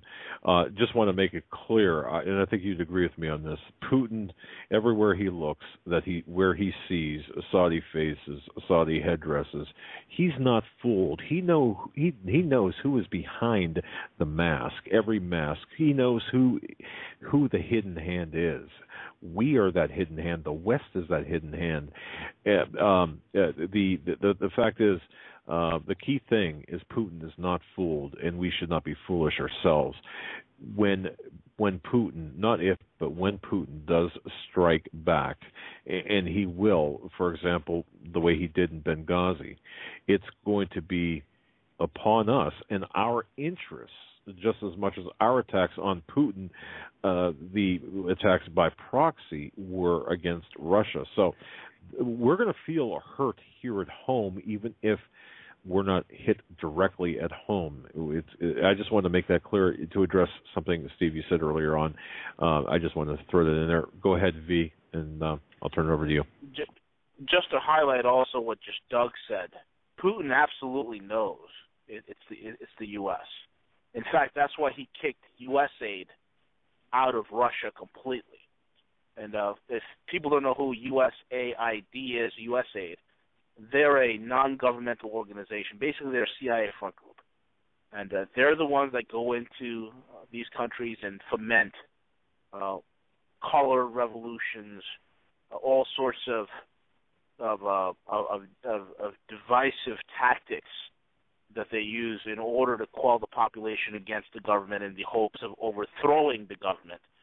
They're great at recruiting malcontents, and we've seen that with that Russian rock group that was arrested and thrown in jail. But it's absolutely true. He knows who the enemy is, and if we keep pushing, he will respond, and there will be a response. I totally believe that. And back to what Steve was saying in terms of the banksters bugging out, I'm telling you unequivocally, yeah, they really are. They are operating from various locations. They are digging in. They are getting out. The stock market is rigged. It's a joke, folks. I've said it multiple times. The Dow is overvalued by at least conservatively by 67%. So you can imagine how much of a false bubble the whole entire stock market is. The real players are gone. There's no more gold. Look, I'm not going to continue, and I can't. If you're not buying now, it's too late. When are you going to buy gold? When there's people like, well, Viva, the price of gold went down. I don't care. And I've said that the first day that I've ever came on this broadcast. I don't care. If the price is low, I buy. If it's high, I buy. Why? Simple. Because a false, manipulated market I do not rely upon to indicate to me the real value of a true asset. Once again, I'll say that again. I do not look to a false, manipulated market to dictate to me what the value of a true, real asset is. That's why. If you're not in gold, if you're not in precious metals, it's too late for you. And that window of opportunity is getting closer and closer to closing in on you very quickly. I firmly believe we have, this year is going to be pivotal. Anything can happen, and I think going into 2015 is going to be extremely, extremely critical. Because, look, 2013 we had a lot of things going on. Some guys moved out. We were waiting for an economic collapse. The whole Sears debacle, that was the kickoff point. It didn't happen, but now things are extremely worse now. They've realigned themselves. They've reorchestrated some of the things and plans that they had going in 2013, but they've accelerated it. And now we're seeing, everybody talks about a COMEX default, an LMBA default. These are real now more than ever. I was the one that broke the whole Deutsche Bank story, telling you that every night Deutsche Bank is on the verge of collapse, and it's true, and they are going to go under. That's why Deutsche is out. Deutsche is one of the manipulators in the commodities market. They're out. JP Morgan is out. So a lot of the heavy hitters are out. They don't want to, what do they know that you don't know? Okay, that's what you should be thinking, because they can't cover these shorts anymore, and there's massive shorts. So this is playing out incredibly. Economically, there's such a great distress. The American consumer economy is finished. There's an incredible article written on my website, roguemoney.net, called Under the Surface. If you're a member, read it. If you're not a member, join and read it, and you will understand. And I go to great pains with charts and graphs that I've put together. You will take a look at it, and you will see a very clear picture, one of the best articles I've written. And you need to understand what's really going on. The economy is finished, folks. The real unemployment rate here is 32%. We talked about the market going down 500 points here. The markets are down everywhere, all over Italy and Spain, Greece, France. You're talking about Argentina, what's going on with their peso over there. The nonsense in Venezuela, a very resource-rich country. They have a toilet paper shortage, and to help ease their toilet paper problems, now they have a food shortage. So I guess that takes care of the toilet paper shortage problem. You have the issue of the things that are happening within Venezuela and Argentina that can spill over into Brazil. Again, Brazil, there you go, another BRICS member. That's that's an issue there. So there's so many things that are occurring right now globally that are bringing vast amounts of pressure to bear. It's unbelievable and it's unprecedented. And towards the end of the broadcast, what I'm going to do is I'm going to offer some solutions. People always ask me, well, what's the solution? At the end of this broadcast, I'm going to share with you some solutions, a couple of things that might be helpful, especially to those who have a keen desire to do something to get out of the way. Steve or Doug? Well, we appreciate that, V, for solutions end of it. There are so many people looking for solutions, and I'm not talking. I made a joke at the end of last hour about, should I keep my 401k? Of course, we're far beyond that. And Doug, I almost came through the microphone. Look, I got to tell you, I almost came through the microphone. Brother, I felt it in the 2,000 miles that separates us. But it's well. Go ahead, Steve, and thank you, V, for the solution end of it. But go ahead, Steve. Well, first of all, in the basic survival plan, you've got to ask yourself, how do your basic services get delivered to you? I just had Shannon. I sent her an email to ask her where she's at. But here's what she said, and this is just indicative. I want everyone to put into their thought process tonight, right now, how will you make it if everything you're currently using at this point doubles in price? How will you make it if it triples in price? Because here's what Shannon says, okay? I think she may be in Michigan. She said, Steve, I hope you get this before you hit the air tonight. Major alert. Propane has hit $5.50 a gallon with a maximum purchase of only 200 gallons, and they will fill when you're at 20% paid up front. They're saying, the propane company, there is a shortage. We burn through 3 1,500-gallon tanks in a year. Do the math. People, it doubled overnight, and the tipping point of no return. If you don't have it, you are going to have to do some real gut searching on what it is and is not important and start praying. Well, see, this is the thing that I really can't understand. And this is the toughest thing, okay? As one of the founders of the preparedness business multiple decades ago, I find it's interesting because, most of us all through our business life or our professional life or family life, we've got health insurance. We've got to have it, obviously, because the cost of medical care is so prohibitive. We've got life insurance, so if anything happens to us, our spouses and our families are taken care of. But that's insurance. Assurance is a whole different thing. And we're talking about the basics, Doug, of food and water and staying warm. Now, it's fascinating to me that I get within 72 hours, you'll find this interesting, V, is that from butcher, I haven't heard from the candlestick maker, but I have heard from the butcher and the baker, the point being that they're absolutely people in the food industry who says, we don't know how we're going to make it. The cattle herds are at the lowest, and the drought is increasing. And I'll tell you something interesting. You can complain about it philosophically, you can debate it, you can march against it, but you can relate historically drought and famine to judgment upon lifestyles that God has historically said this is not acceptable behavior. You can say God doesn't exist, doesn't mean your stomach won't growl. You can say I don't want to obey God, doesn't mean you're not going to be thirsty. And what's critical is people have got to understand we're not in a time where we flip a switch and next year it's better. I think if you look at the Coriolis effect, when you flush water down the tube, you see, or down a drain, it starts to spin on the outside. It's slower than it's spinning on the inside. But as it absolutely begins to get more motion, more is being sucked down the drain. Let's call it the Coriolis effect on your life. Because everything these entities that W just talked to you about, that V's been warning you about, that I've been trying to prepare you for, they are sucking the life out of you. They're financial vampires. As Matt Taibbi said for Rolling Stone, giant vampire squid. And that's a pretty good metaphor, or let's say illustration of what's happening. It's the tentacles are in your mind, robbing you of your thoughts. The tentacles are in your mouth, robbing you of your ability to communicate.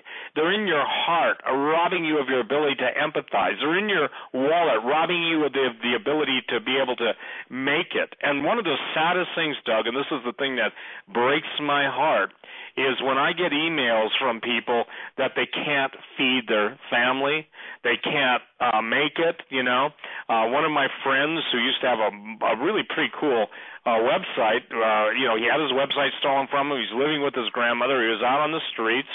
And the amount of people I used to know that are on the streets, by the grace of God, I can help some of them, and I have, and I will. And thank God for the many people that have helped you, Doug, and have helped others, and Jim P. and in Oakland, and Kenneth P. Thank you, guys. What amazing men of God you are. And I'm talking about J.D. and Jenny. I'm talking about Lisa. I'm talking about all the people I know by their first names because they've had such a heart for God's people. Barbara, God bless you. Again, your generosity is amazing. But you see, the thing that's happening is that the powers that be and the forces that are in motion are so great that only the living God can basically enable those of his kids who have the faith and have the ability to make a difference to make a difference. You see, it's not good enough to say, God bless you, brother. What we're trying to do is help people. First of all, at this point, V made an important point. My guess is that given the postal frustrations, you all heard the postage is going up to 49 cents first class, and all of the issues that are coming down with the cyber attacks, you've got to know the day is coming when there will be no delivery of any packages or any ability to get delivery for a period of time. And by the way, Doug, I talked to my friend Tina today, who has been a friend of mine for years, that they sell satellite phones. And people say, well, how am I going to communicate when, well, I say this, for those of you that have family around the country and want to be able to communicate, the last phone systems that go down will be the satellite phones.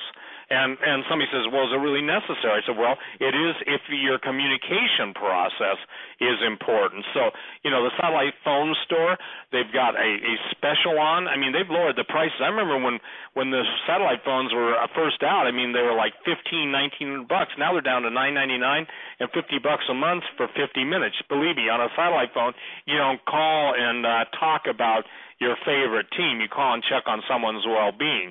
The stories, I've told the story on talk radio. My wife, when she went down to Canyonlands on an ill-fated canoe trip with her sister and her friend, they overturned, not my wife, but her sister's canoe overturned, and because she had a satellite phone, and this was a miracle, even the park ranger said, there's no way you can get a satellite signal out of here. Well, they had a satellite phone, and by the grace of God, I was able to get a plane in the air, get them rescued out of the middle of nowhere. And if any of you have ever been in Canada, Canyonlands, Utah, floating the river, you know you can get into a place that's nowhere. So the point is that if those of you who are interested in that, go to my website, stevequayle.com. Now, why I'm making this pitch is this. I'm getting emails all the time. How do I stay in contact? How do I stay in contact?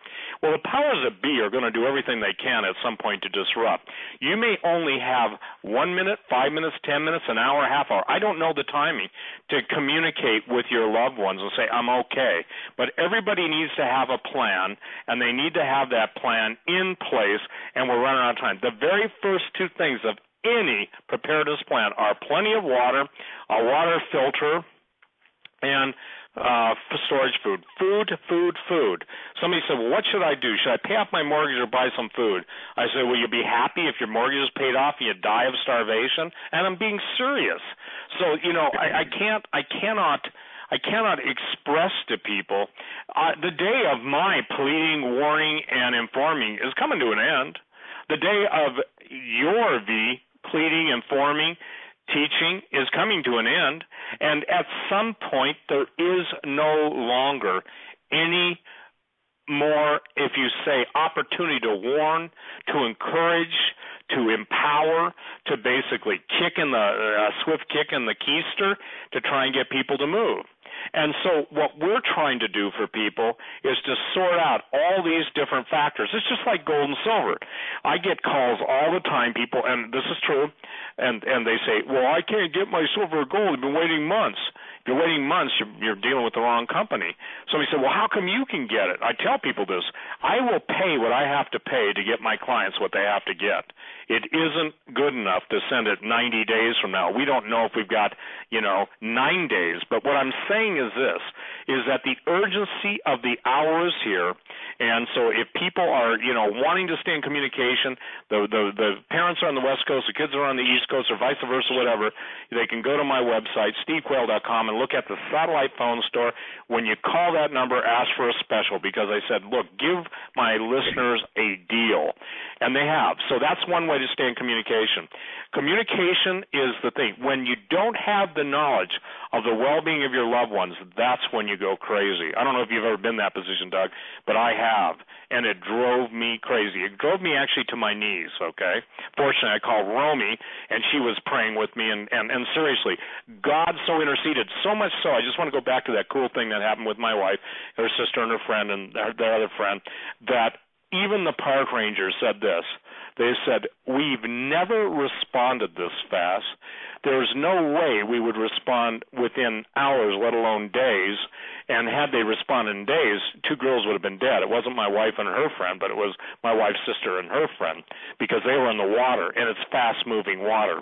So the point is that by the grace of God, I think it's amazing. We just do what we can do, and then we believe God to help us do. But the thing that makes me the most let's just say this, irritated, is when people say, well, I just am going to trust God. You don't have faith. And I said, you go to dentist? Yeah. Where's your faith?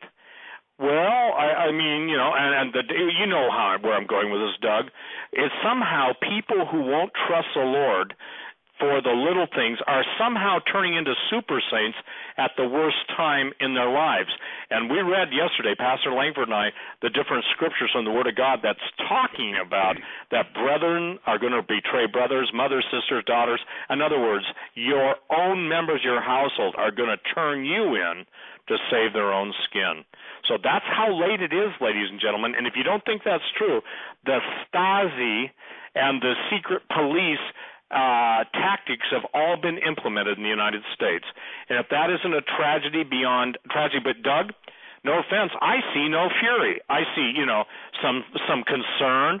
If I were Forbes and if I were the major publications land and in the mainstream newspaper, hardly a word. You know why? Because the people that own all the publications are the people that want it.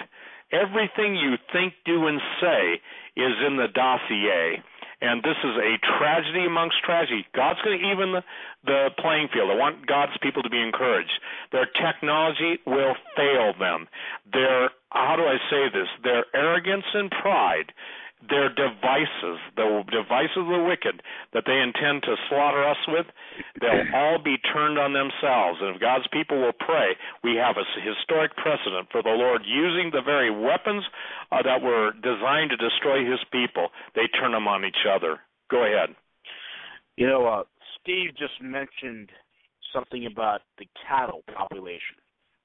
And me being a commodities guy, I just couldn't let that go, number one. And number two, I just see this as a great opportunity to hammer home a point to make people understand. Because, every day, we hear numbers. People don't understand what it really means.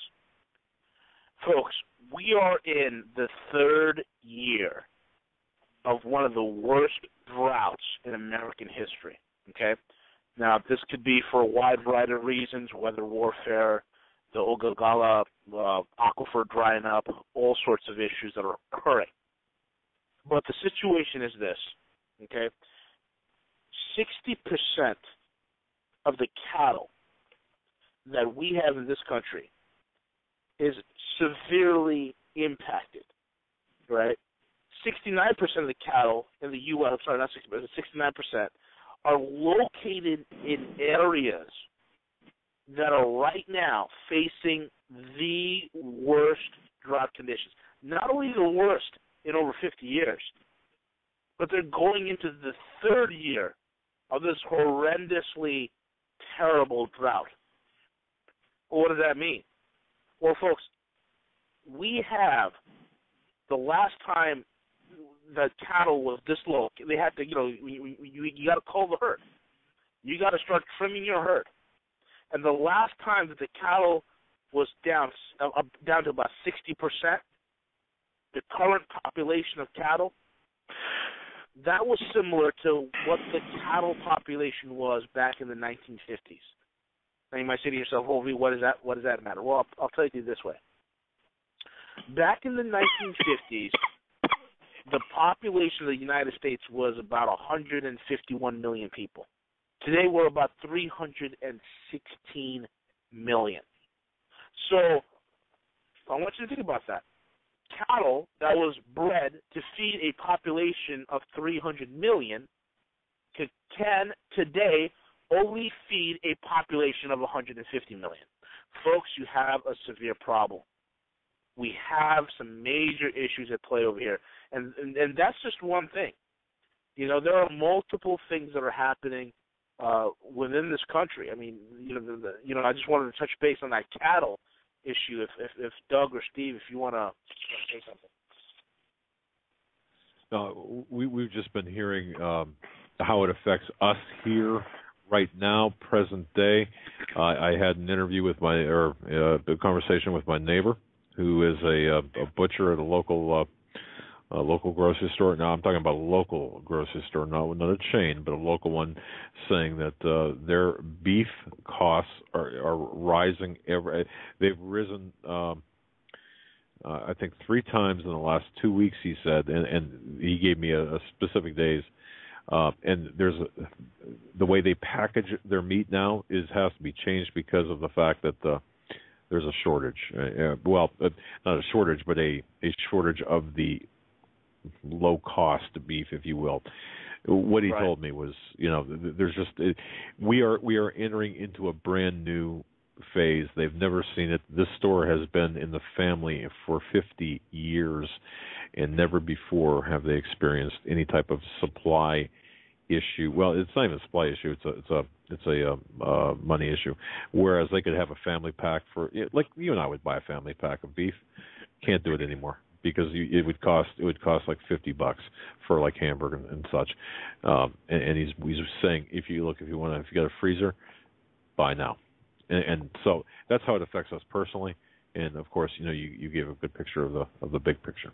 So interesting. Right. And that's the thing, folks. I mean, you have that occurring now. Take into account that you have this drought. Take into account you have a fishery problem right now, thanks to Fukushima on the West Coast. And I'm sure that some of you might have forgotten the whole Gulf oil spill and how that's affected the sea life there. Now you take all these pressures on our food supply. You multiply that by the fact that you have a dollar that is rapidly losing its purchasing power, a dollar that soon will be worth nothing. Folks, if you want to talk about the perfect storm, if you want to talk about the fact that we have the most ill-prepared nation in the world, it's incredible. You know, this past week, there was tremendous amounts of information and protests and venting that was occurring in Davos, Switzerland. One of the biggest things that they were talking about was the NSA spy scandal, was the fact that the NSA snooping scandal with the cell phones, the emails, and all those things. And I believe it was one of these mainstream news channels. I don't know if it was, I think it was MSLSD, not MSNBC, but I call it MSLSD. During the Davos interview with one of the congresswomen that was talking about the issue with the NSA snooping scandal, all of a sudden the congresswoman gets cut off and says, "This breaking news," and we go into Justin Bieber. That is exactly what the problem is.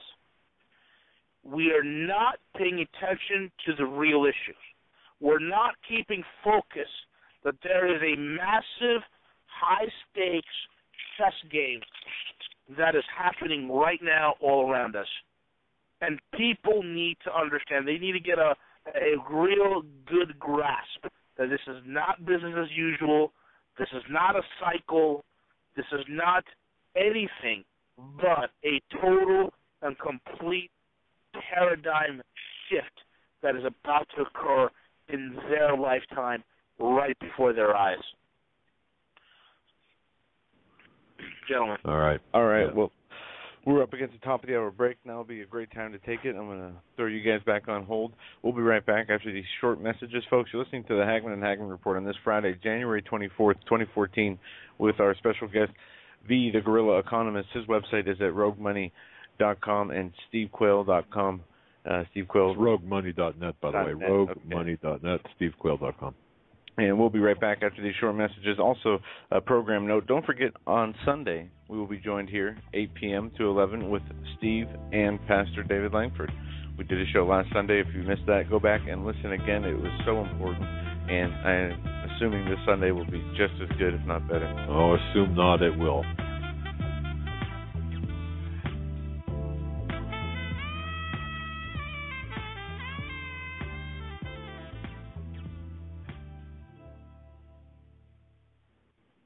Hi, folks. If you're listening to this broadcast, you are concerned about where we're headed. Folks, I want to direct your attention to AmericanSurvivalWholesale.com, AmericanSurvivalWholesale.com. Not just any part of that website. Folks, we're in the thick of winter. This won't be our last winter. Well, for some it will be.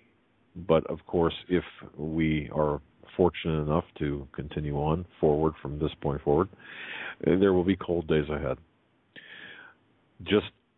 Starting tonight. And folks, please capitalize on this. This is an incredible bargain. I'm going to tell you right now, as soon as I get off the air, I'll be purchasing a few of these blankets for myself as well as to send to Brother Marcus. But here's the deal. Go to AmericanSurvivalWholesale.com. That's AmericanSurvivalWholesale.com. If you navigate through their store. Right now, they have a fleece blanket. It's extremely good quality. It's got a carry strap.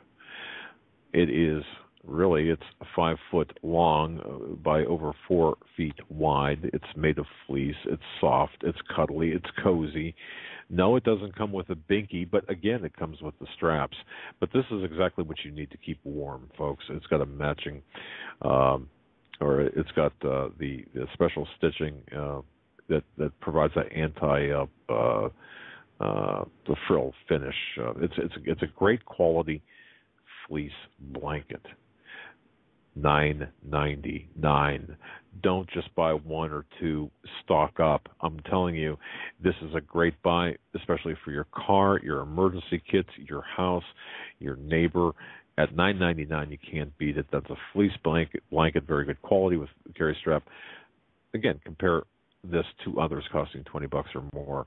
You can't beat it. $9.99. Don't stop at one, and certainly makes a good gift.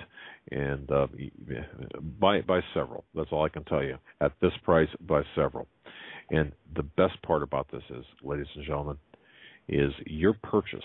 You're also providing the same to a veteran in need. Did you hear that?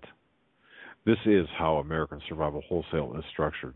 Not only are you buying one for yourself, when you buy a blanket like this, they in turn are helping a veteran stay warm by giving them the same. And of course, they've got a wide array of long-term food storage products. And don't forget about the light bulbs. Don't forget about the light bulbs. You got to have those light bulbs.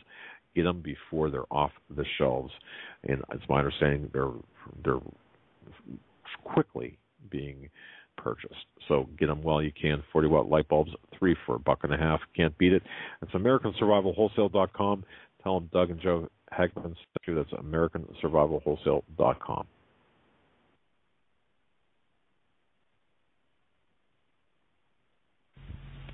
If I were the devil, if I were the devil,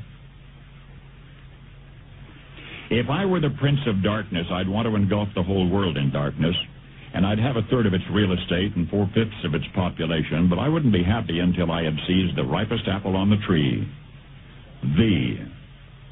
So I'd set about, however necessary, to take over the United States. I'd subvert the churches first. I'd begin with a campaign of whispers. With the wisdom of the serpent, I would whisper to you as I whispered to Eve, do as you please. To the young, I would whisper that the Bible is a myth. I would convince them that man created God instead of the other way around. I would confide that what's bad is good and what's good is square.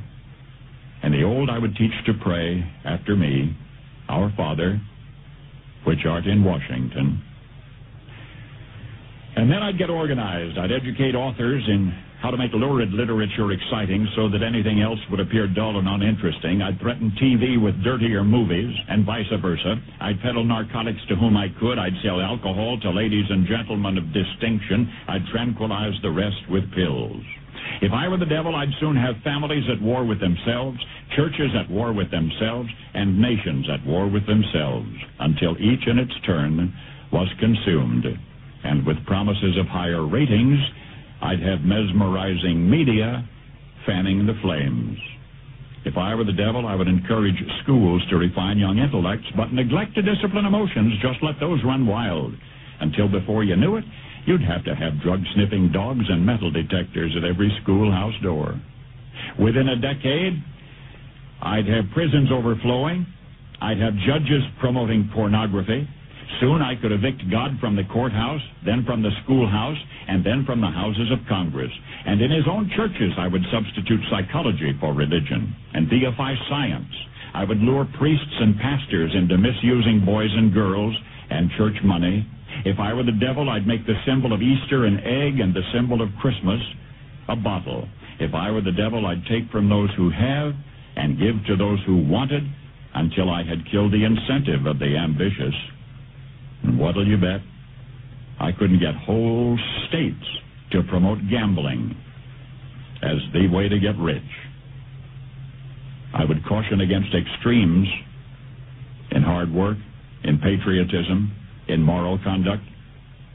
I would convince the young that marriage is old-fashioned, that swinging is more fun, that what you see on TV is the way to be.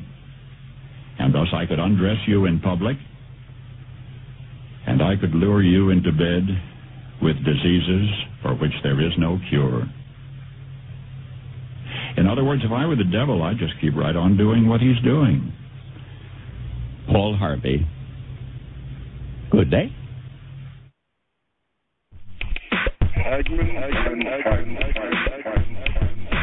You want answers? I think I'm entitled. You want answers? I want the truth. You can't handle the truth.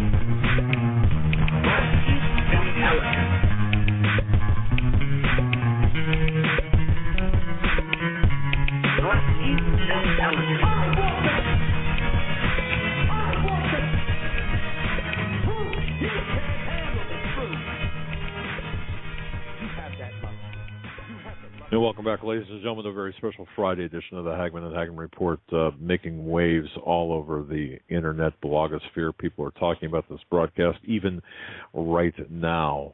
Our very special guests are Mr. Steve Quayle, stevequayle.com, and the Guerrilla Economist, roguemoney.net. Together, they are a formidable information team. I just want to point this out too. Oh, by the way, Sunday as well, 8 to 11, as Joe mentioned.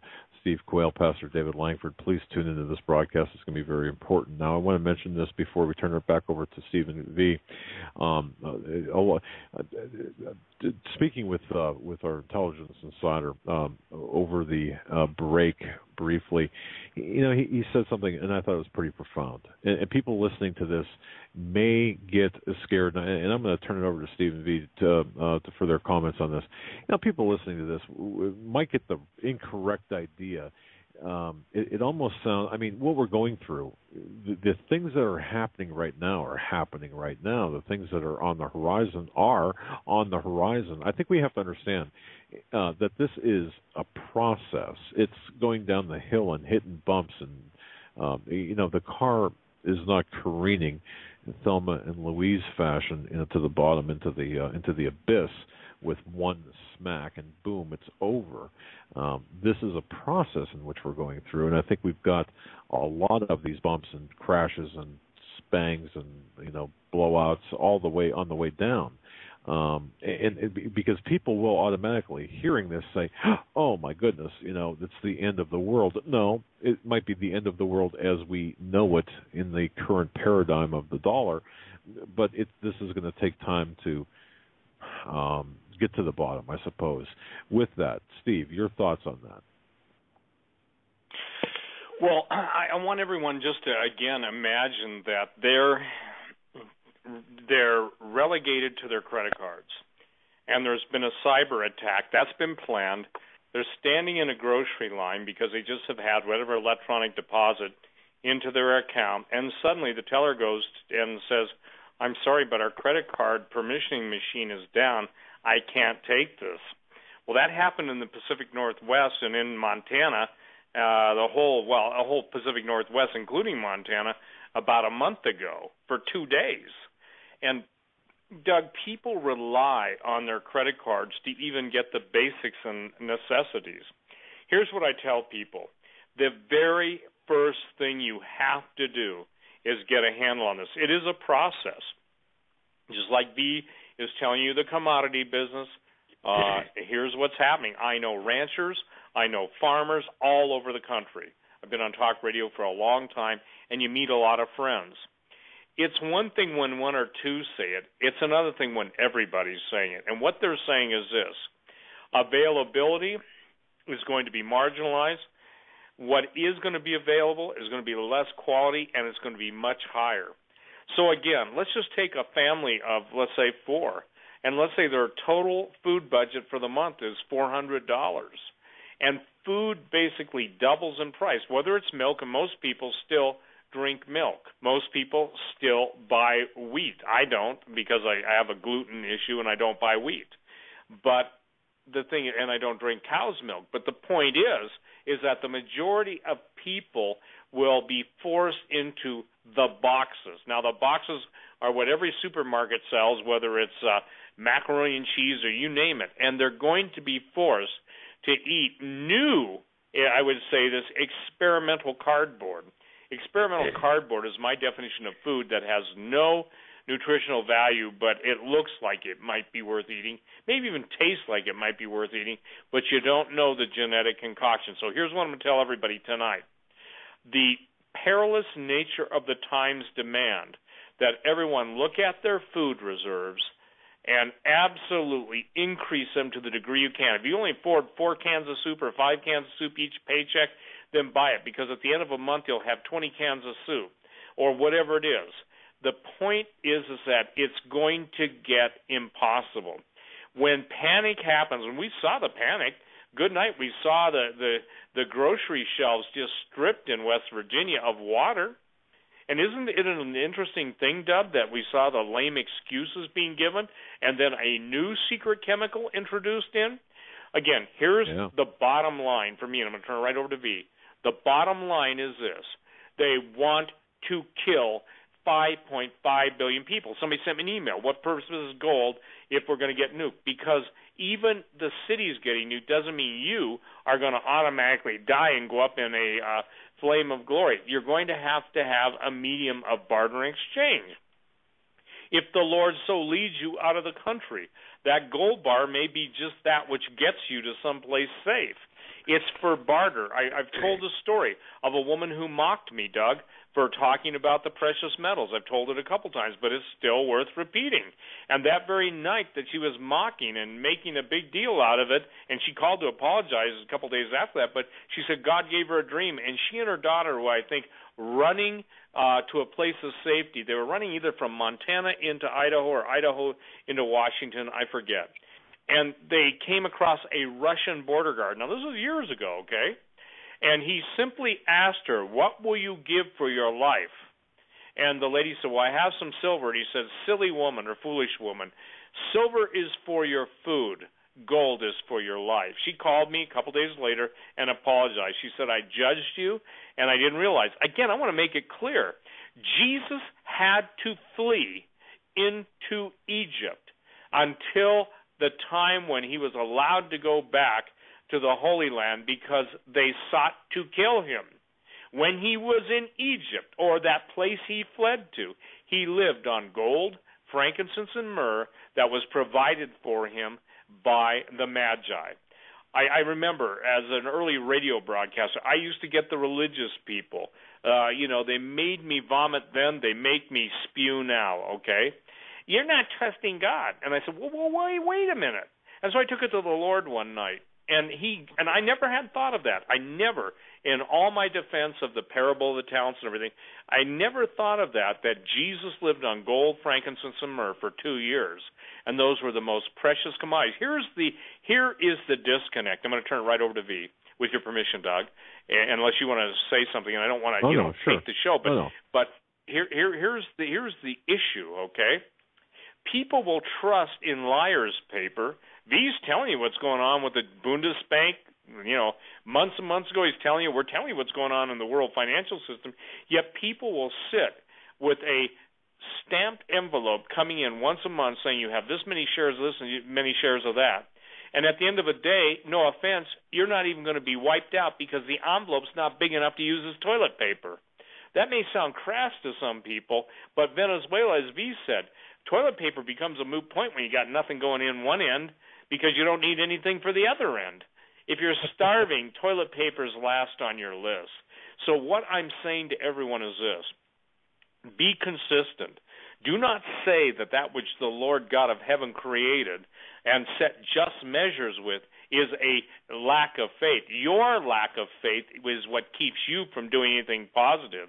And I'll say this, the cry of the wives and children will go up to heaven like at no other time in history because people were too busy watching those bloody bowl games. And I just had a thought. Isn't it interesting, the bowls of God's judgment? I never thought of this until just now, but wouldn't it be interesting if it starts with the Super Bowl? Because that would be a bowl of his judgment, and God allows things to happen, and he is his own counselor. I can't say, now, Lord, I'd like to know why you did that. No, I know what sinful men do to bring the judgment of God. But isn't it fascinating, Doug, that we call it the Super Bowl? And wouldn't it be interesting if it turns out to be the bowl? And if nothing happens, I pray that nothing happens. I pray that the exposing before it's news, before it's in the news, that will stop it. I don't know that it will. But whether it's Sochi, whether it's this, that, or the other thing, the flashpoints are there. Ladies and gentlemen, here's the golden rule. Food first, water. Whatever you're storing in water, you need to double it. You need to triple it. You have to identify lakes, ponds, and streams and have a portable water filter. Katadyn, K-A-T-A-D-Y-N. They bought out the company Pure, P-U-R. Go to a backpacking store. They're going to run you anywhere from $100 to $150. But that's the single most important thing. I'll say what I said 23 years ago, Doug, on one of the first shows I ever did. You'll be drinking the water you'll normally only used to walk through. In other words, there'll come a time when a puddle will be your life, but you need to purify that water because you're not going to have any place to run to if you get parasites or some kind of microbial, issue in your gut. Go ahead, V. Just to recap, what happened today with the market, as well as what's going on with the world. I kind of hinted at, what went on with Venezuela, what's went on with, the Eurozone, Argentina, the quote-unquote emerging markets. Folks, what's happening in the emerging markets is simply because they have a shortage of dollars. That's what it's coming down to. Why do you think the Argentinian government allowed the peso to go into free fall today? Because they had no more dollars. These countries are dependent on the U.S. dollar. And just like the fact that you have what's called velocity in money, that most of that money is being kept in the upper rungs of Wall Street, and it's not hitting Main Street, so too is it affecting the international markets, okay? We have a global liquidity crisis. We have a global solvency crisis. HSBC just announced, and I just got this email in, HSBC announced that they are going to have restrictions on withdrawals, okay? There are all sorts of shortages that are occurring with liquidity in China, in Africa, in Asia, in South America. This problem has been systemic. And, I said over a year ago, we have a global liquidity issue which will turn into a much bigger solvency issue. And, folks, here we are today. We are seeing economies going bust. We are seeing absolute pandemonium. And truth be told, folks, things are unraveling. I said going into 2014 in one of my articles that this is the year the wheels come off, and we are seeing the wheels come off. The banksters, they want to be able to come out on the other end of this still being able to control the entire paradigm and still have their power intact. And the only way they're going to do that is somehow go for broke, somehow execute a large-scale conflict in order for them to succeed. This is where we're headed. And I look at all the things that are happening right now, especially in Asia, with Abe, with India, seeing how India moves. What will they do? Will they try to muscle against China, or will they stay the course and try to preserve the BRICS Union? This is critical. Okay, this is very, very critical. We are facing a clash of almost. It's almost. I'm not going to call it a clash of civilizations, but it is like that. It is once again the East versus the West, and it's going to be pretty. And not interesting is an understatement, but it's going to be pretty incredible to see what transpires, because look, we're all on borrowed time. People, ask me, hey V, when's the collapse? Folks, you're living in it. We are in an unofficially collapsed economy. Okay, you have 10.6 million Americans that are receiving unemployment benefits right now. You have 92 million Americans permanently out of the workforce. 92 plus 10.6 million is 102 million Americans. Folks, that's 32% of the population that are not productive. 32%. That's the real unemployment rate. Your inflation is over 9% currently, but they'll tell you, oh, yeah, it's only 2%. And what's going to happen? This is very, very systemic, because the Fed did the taper. Guess who picked up the slack for the Fed's taper? This is something you won't hear anywhere else. It was Japan. Japan launched their new stimulus package this month, and they're calling it qualitative and quantitative easing, the double QE, all right? and they've picked up the slack because most of the emerging markets in Asia have been surviving off of Chinese manufacturing and the U.S. Fed stimulation. That's being cut a little bit. So Japan's picking up the slack, number one. And number two, you better believe Japan's buying the bonds on the back end.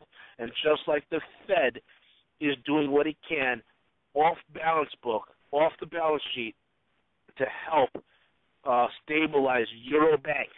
And that's why we've had that congressman from Vermont, Sanders, questioning Bernanke, saying, "Hey, well, where's the money? Where's the, how much money are you giving to the Eurozone?" And he said, "No, he won't tell him." So this is what's happening, folks. All right, this is what's happening. We are to say that the banking system is robbing Peter to pay Paul. Oh my God, it's beyond that. It's gotten to be critical, and it's going to be pretty interesting to see how exactly the entire global system gets realigned as it moves to conflict, because that's where we're headed. Doug, you want to add something?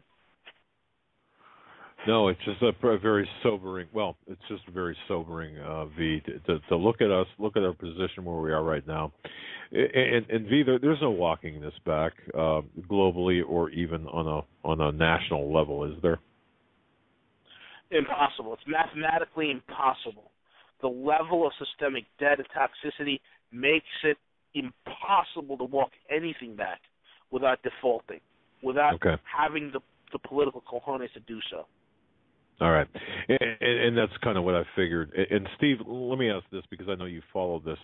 One of the things that we did not discuss tonight was Edward Snowden, and perhaps did he, Steve, to your knowledge or any of your sources, is it possible that Snowden had given not just infrastructure information or program information to Russia and China, but perhaps information that would be of a, well, I can say a delicate nature, perhaps to our enemies, to Russia and China? Well, I would guess absolutely to Russia. Now, Russia would be smart enough not to share with the Chinese. They'd share parts of it, but not all of it.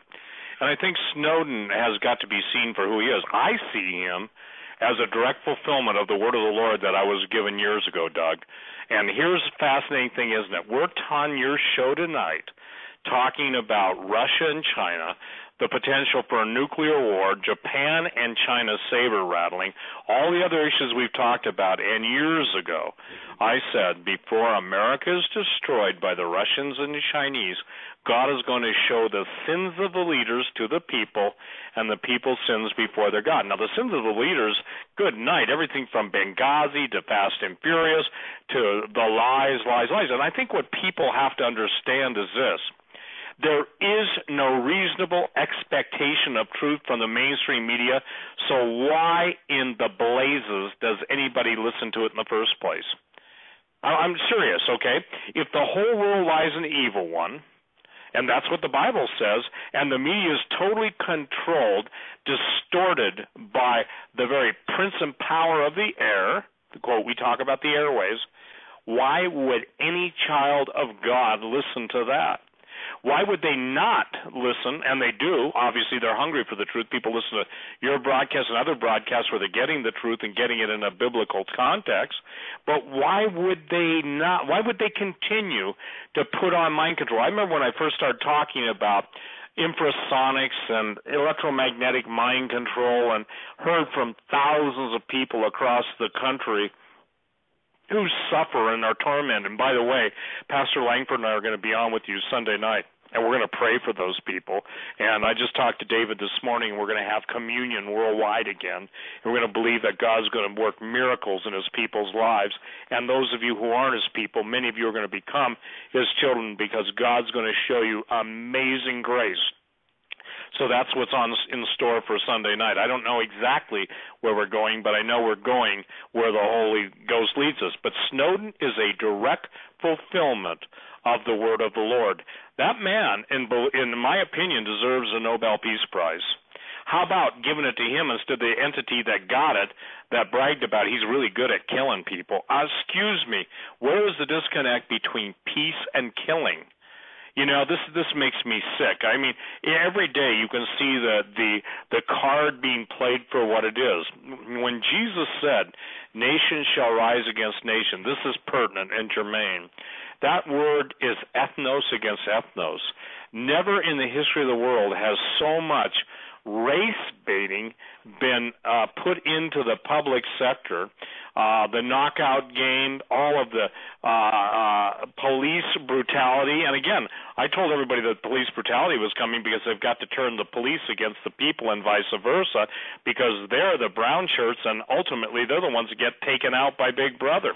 And isn't it fascinating, Doug? We've got 50-some thousand Soviet Special Forces troops in this country, maybe more than that, and yet Putin won't allow one U.S. serviceman to go into Sochi to protect our interests.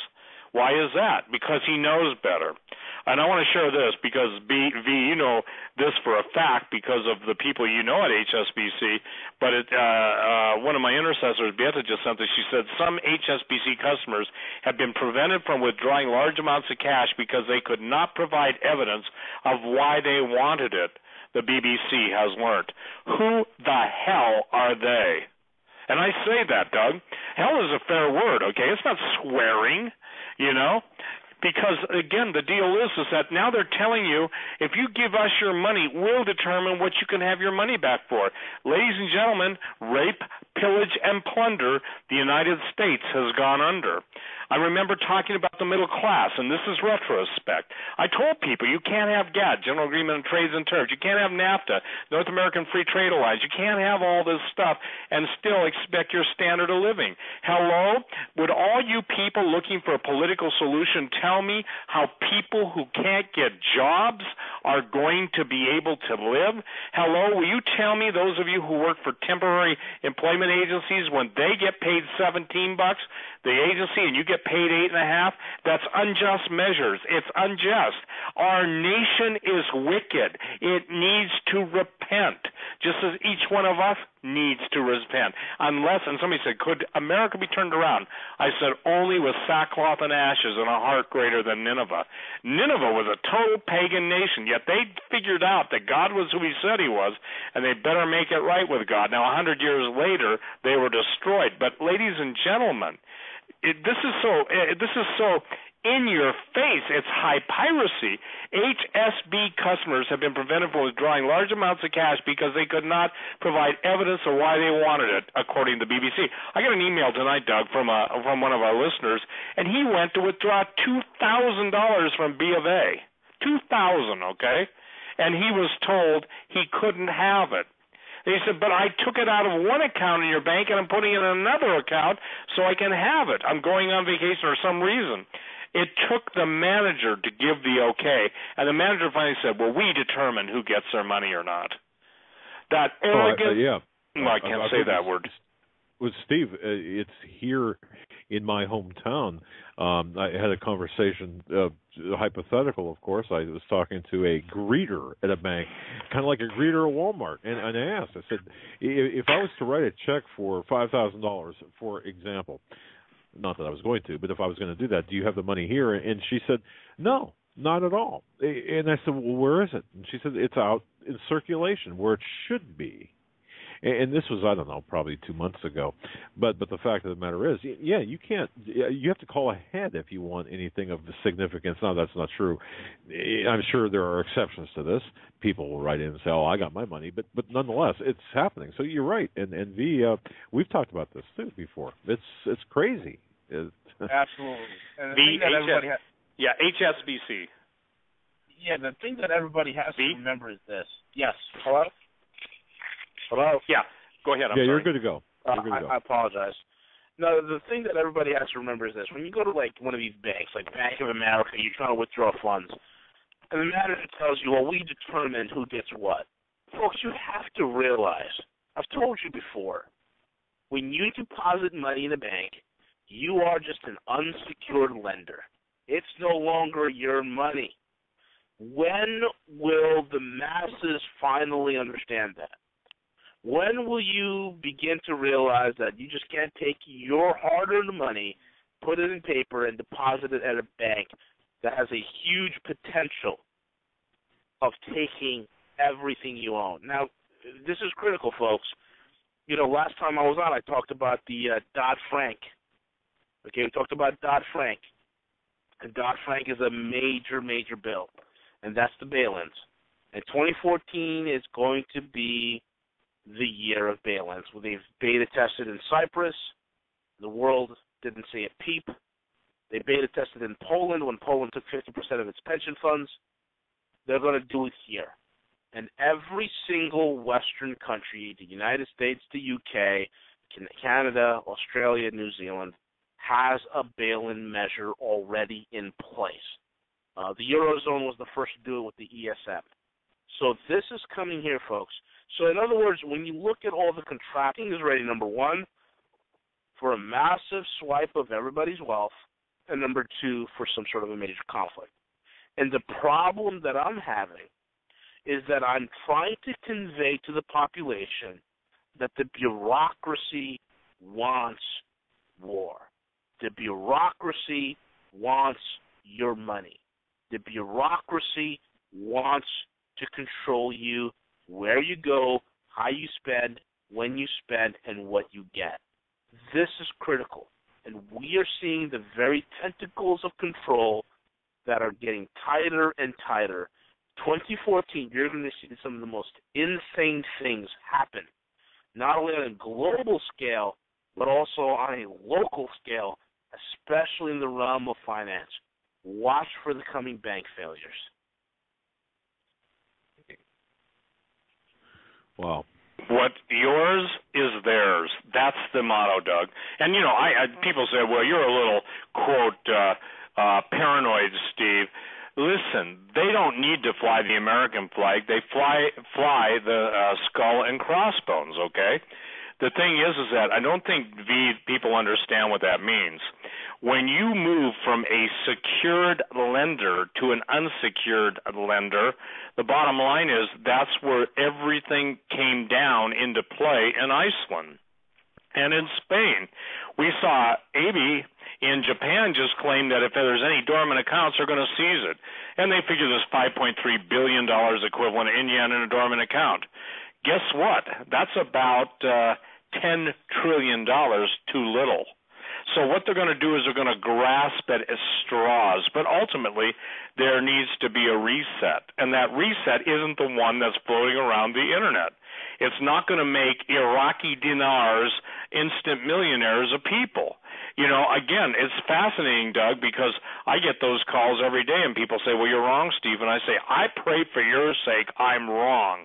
But I can tell you this, when an intelligence agency sets up a financial scam, it's not with the intention of making you money. It's with the intention of trading you something worthless with a promise it's going to be worth more. And see, it's like that. It's like there is no sense.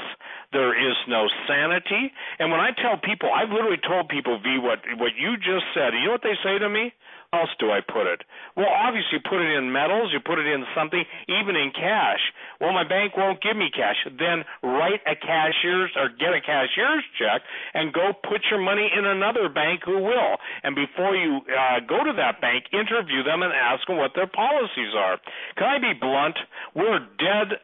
We are, no, I can't say that. That's too blunt. We are dead on our behinds. We are just dead donkeyed, stupid, and lazy. And I find it in all of the years I've been in the precious metals business, and it's 30-some years, okay, dealing with financial issues for different people. The number one reason that keeps them from moving is they would rather lose their money than take responsibility for it. It doesn't matter if it's a dentist, a doctor, $400,000, $800,000, $1.2 million, $1.3 million. They have almost a defeatist joy in having lost that money instead of basically being able to have it in their hand. Here's the basic thing. Gerald Celente found this out. If you can't touch it, you don't own it. It doesn't matter what the guarantees are. It does not matter. And Doug, again, I go back to my original question.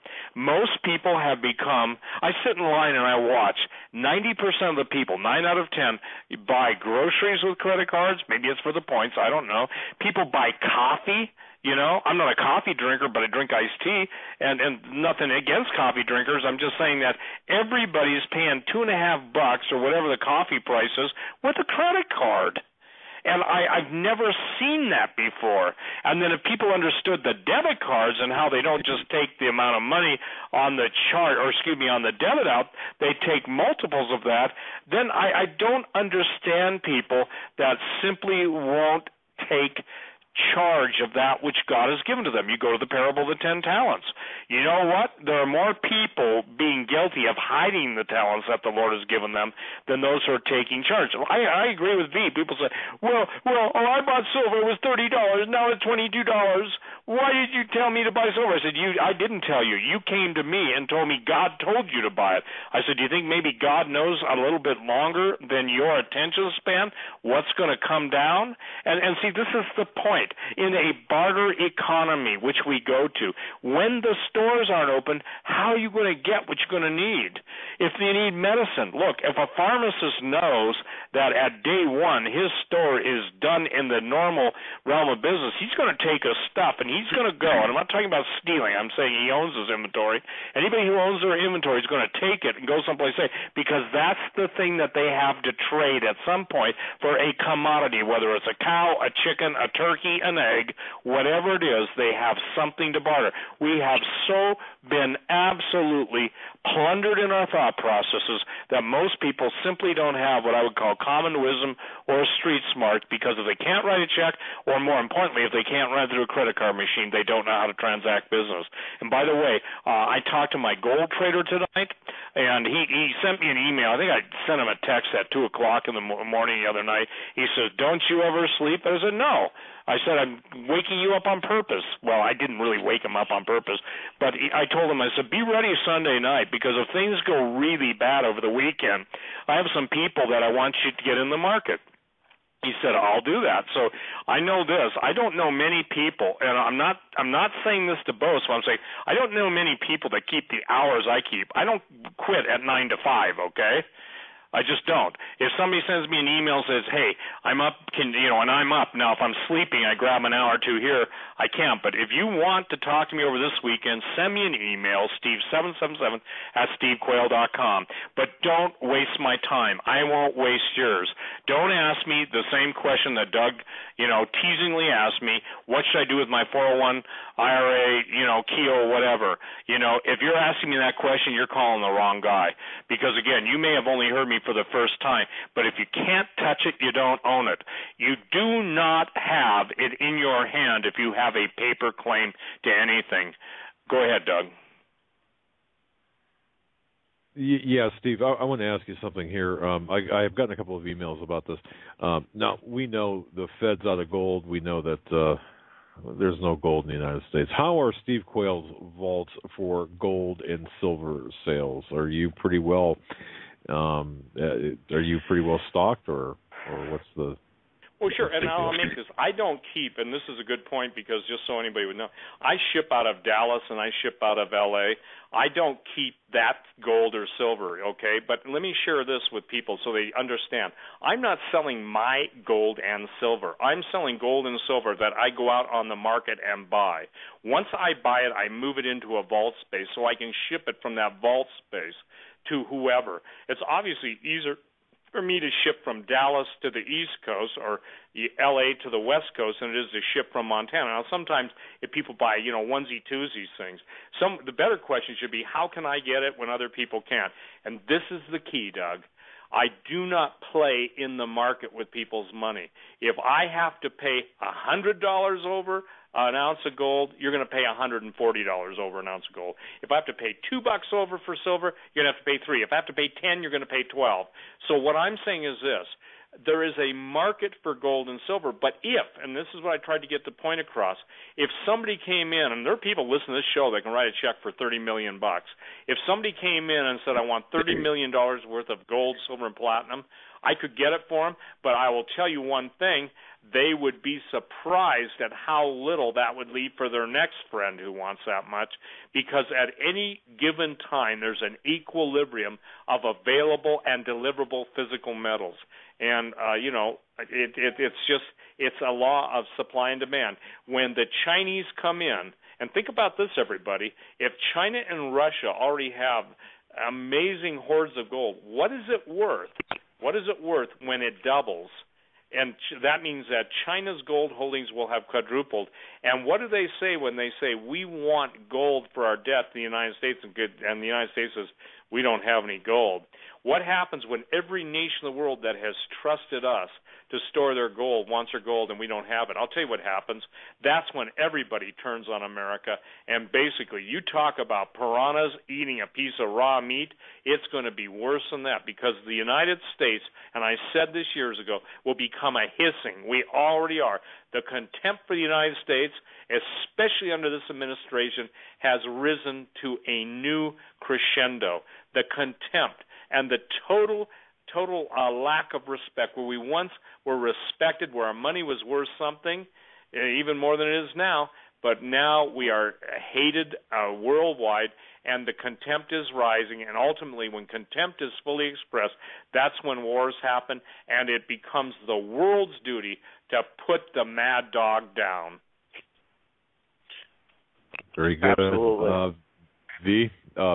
Let me ask this. Where do you think, and we've talked about Sochi, we talked about China and Japan, with a lot of places here.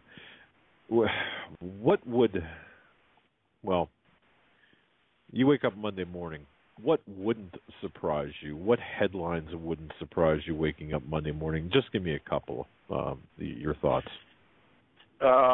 Headlines that would not surprise me. Dow dropped another 500 points would have surprised me.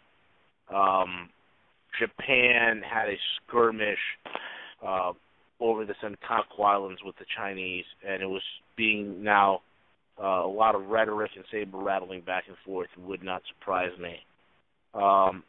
There's so many things, Doug, that are occurring that just would not surprise me anymore, because things have gotten so volatile. A lot of the metrics, a lot of the indexes are all fabricated to high heaven that I don't even pay too much attention to something that's been so fabricated. But, it's a mess. It is a complete broken anything's mess. Open. Yeah, everything is on the table. And everything is completely... All right. Literally, there's nothing that would surprise me anymore. If tomorrow I wake up or Monday morning I wake up and it's World War III, it would not surprise me. It would not surprise me at all. Yeah, Steve, you feel the same way, I take it. Everything's on the table, open, ready to go. Right? Sure, federal government, yeah. I'm sorry, Doug. Yeah, there's nothing that will surprise me, because again, and I make a statement like this because I can see it and others can't. Doesn't mean I'm blind, okay? It means I have to present enough evidence that they begin to see what they've willingly chose to ignore. Here's a story that's out right now. It begins, federal government forcing employees' 401k funds into treasuries. The plan is to take everyone's 401k, IRA, Keogh, defined benefit plan, even private pensions, put it all into treasuries, and then issue some kind of a IOU with some kind of minimal interest rate. I've heard 4%, and those funds are not transferable to your heirs. They're taken out of your possession and turned into the corporate coffer. V, isn't that what you're being told also? Absolutely. And if people remember back, how many months ago, when I said that in July they're going to start raiding pension funds over here in the U.S., Jack Lew, who was a Wall Street loser, the guy who was just a strikeout artist and everything he did over here in New York, he's the current Treasury Secretary. And I said back, I don't know, was it April, March last year, that they're going to start doing pension grabs, and sure enough, they're going to start in July, and they did. And now we're hearing news they're going to move everything over to the Treasury. That's part of the thing. That's collateral, folks. And as I said before, you are collateral. You don't own anything in this country. You can't even own a chicken coop here. I wouldn't. You know, things have gotten so bad. I'll be surprised, to be honest with you, if I'm still here in 2015. You know, if I'm still operating within this country in 2015. That would be a miracle. That's how bad things are getting. You know, and you know, in terms of solutions, listen, folks, you got to get creative. Okay, the banksters are very creative in setting up a system that is not fair. The system is rigged. It's not fair. It's not designed to make you prosper, but to make you into a slave. But they expect you to play by their rules. And one of the best things I've learned in working down here in New York is that break all the rules, but don't break the law. And that, folks, is the key. If you can understand what I'm saying in your heart of hearts, you have to get this. Some of us are so trusting of the system that we feel bad that, you know, we're so trusting that the system is fair, that if we play by the rules, we'll win in the end. Now, this system is designed. It's designed implicitly to rob, pillage, and destroy your wealth. You cannot play nice with this system. So the solution is you've got to get creative in order to overcome it. If you need help with that, you can contact me, GuerrillaEconomist@gmail.com. Now, over the course of so many much... satisfied customers, by the way. Many satisfied clients. I can attest to that, V.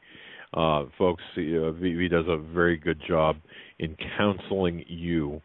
Please take advantage of that if you have complicated, complex, or even advanced or, well, even basic portfolios. It's good to seek his counsel. Got a lot of great responses. I endorse it. There you go. Sorry, V. Go ahead. Thank you, Doug. I appreciate it. Thank you so much.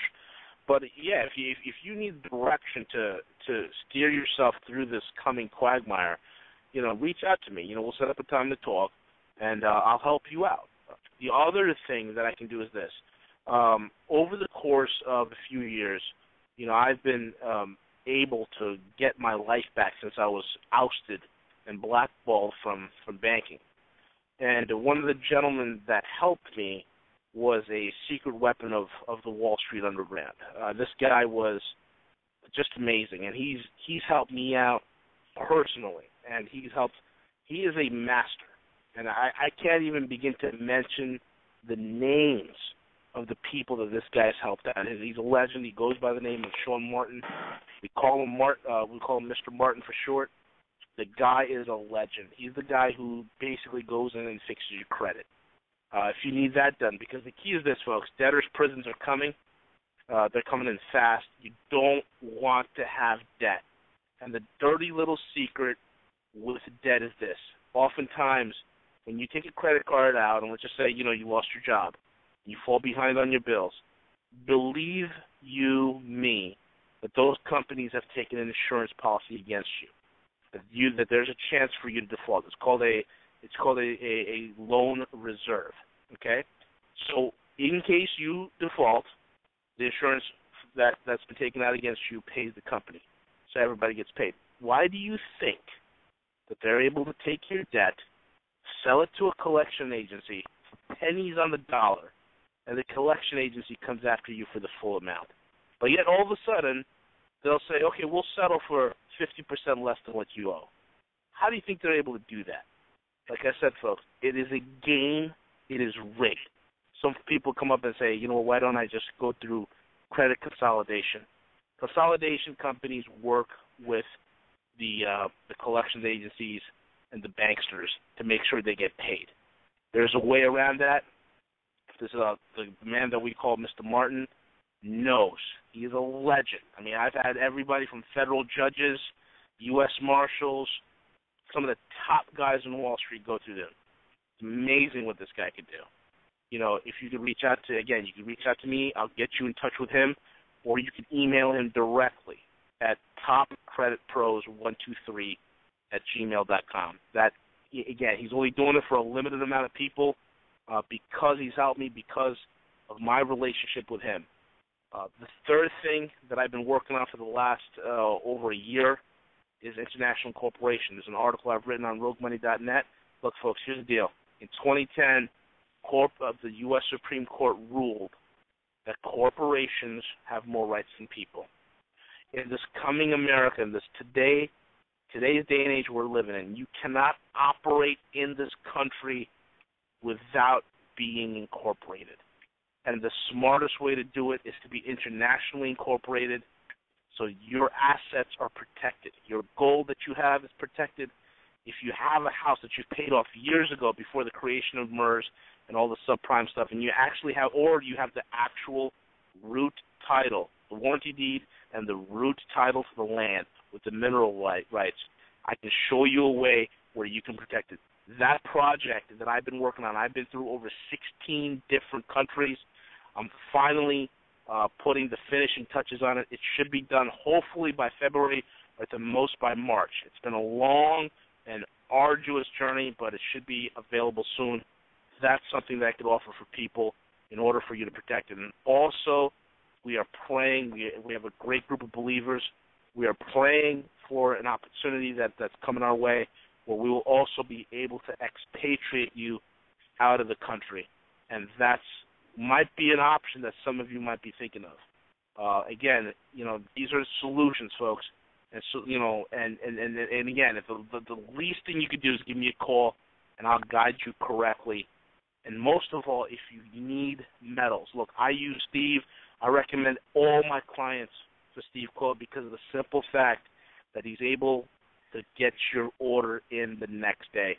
This is solutions. I don't know how much more that me and Steve and Doug and Joe, what else can we do? What else? I mean, you think about it. What else can we do? We've put it all on the line for all of you here that is listening to us now. Reach out to us. Time is short. I don't believe we have that much time left. 2014 is critical. Whatever you get done in 2014, you got to get it done, because in 2015, I don't think you'll be able to. There's no more supply of gold left. There's very, very little supply to go around. Okay? It's getting harder and harder. It's so critical. Don't sit on your hands. Reach out. Make a move. If you've been listening to this program and your conscience is pricked, and the Lord's been just really pricking your conscience to do something to preserve your wealth and for your family. Folks, sometimes you can't have every single family member on board. Sometimes you're going to have to be that person. You're going to have to be that Noah or that Joseph that goes ahead and begins to build and implement a plan of action that's going to save their hides, because you can't sit on your hands and while everybody else does. You got to have to take action. Now's the time. Steve Rideau. Yeah, Steve, last word for you. We're up against the close of the program. You got 2 minutes, my friend. Well, I think that, again, ladies and gentlemen, you're almost going to have to be in a 360-degree alert phase. As we're closing out tonight's show, Doug, and just for the record, it's the 24th of January 2014, China said Friday, just minutes ago, it has begun issuing warnings to foreign military planes entering its self-declared air defense zone over the East China Sea and heightened tensions with its neighbors, especially Japan. I expect a shoot-down or a takedown of some kind probably this week. My concern is this, and again, ladies and gentlemen, for those of you that need to communicate, and this is what I've come to the conclusion, not everybody's got time to get a ham radio license, and ham radios will be difficult to be able to run. Look at getting a satellite phone for those of you that are separated by great distance. For those of you that are traveling to South America, sat phones make a lot of sense. They've come down in price about half. Go to my website, stevequayle.com.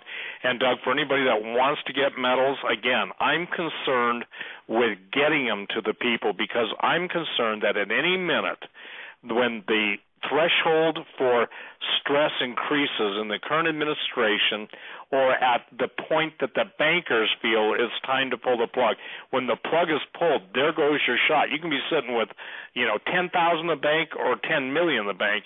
It isn't going to do you any good, because at that point you're going to be just another depositor who gets either a form letter or a recording. Move while you can move. Be responsible. Jesus said, the children of this world deal more wisely with one another than the children of light, and to make friends of yourself of unrighteous mammon, meaning the money and stuff, because he who's faithful in the little things will be faithful over much. Tune in, ladies and gentlemen.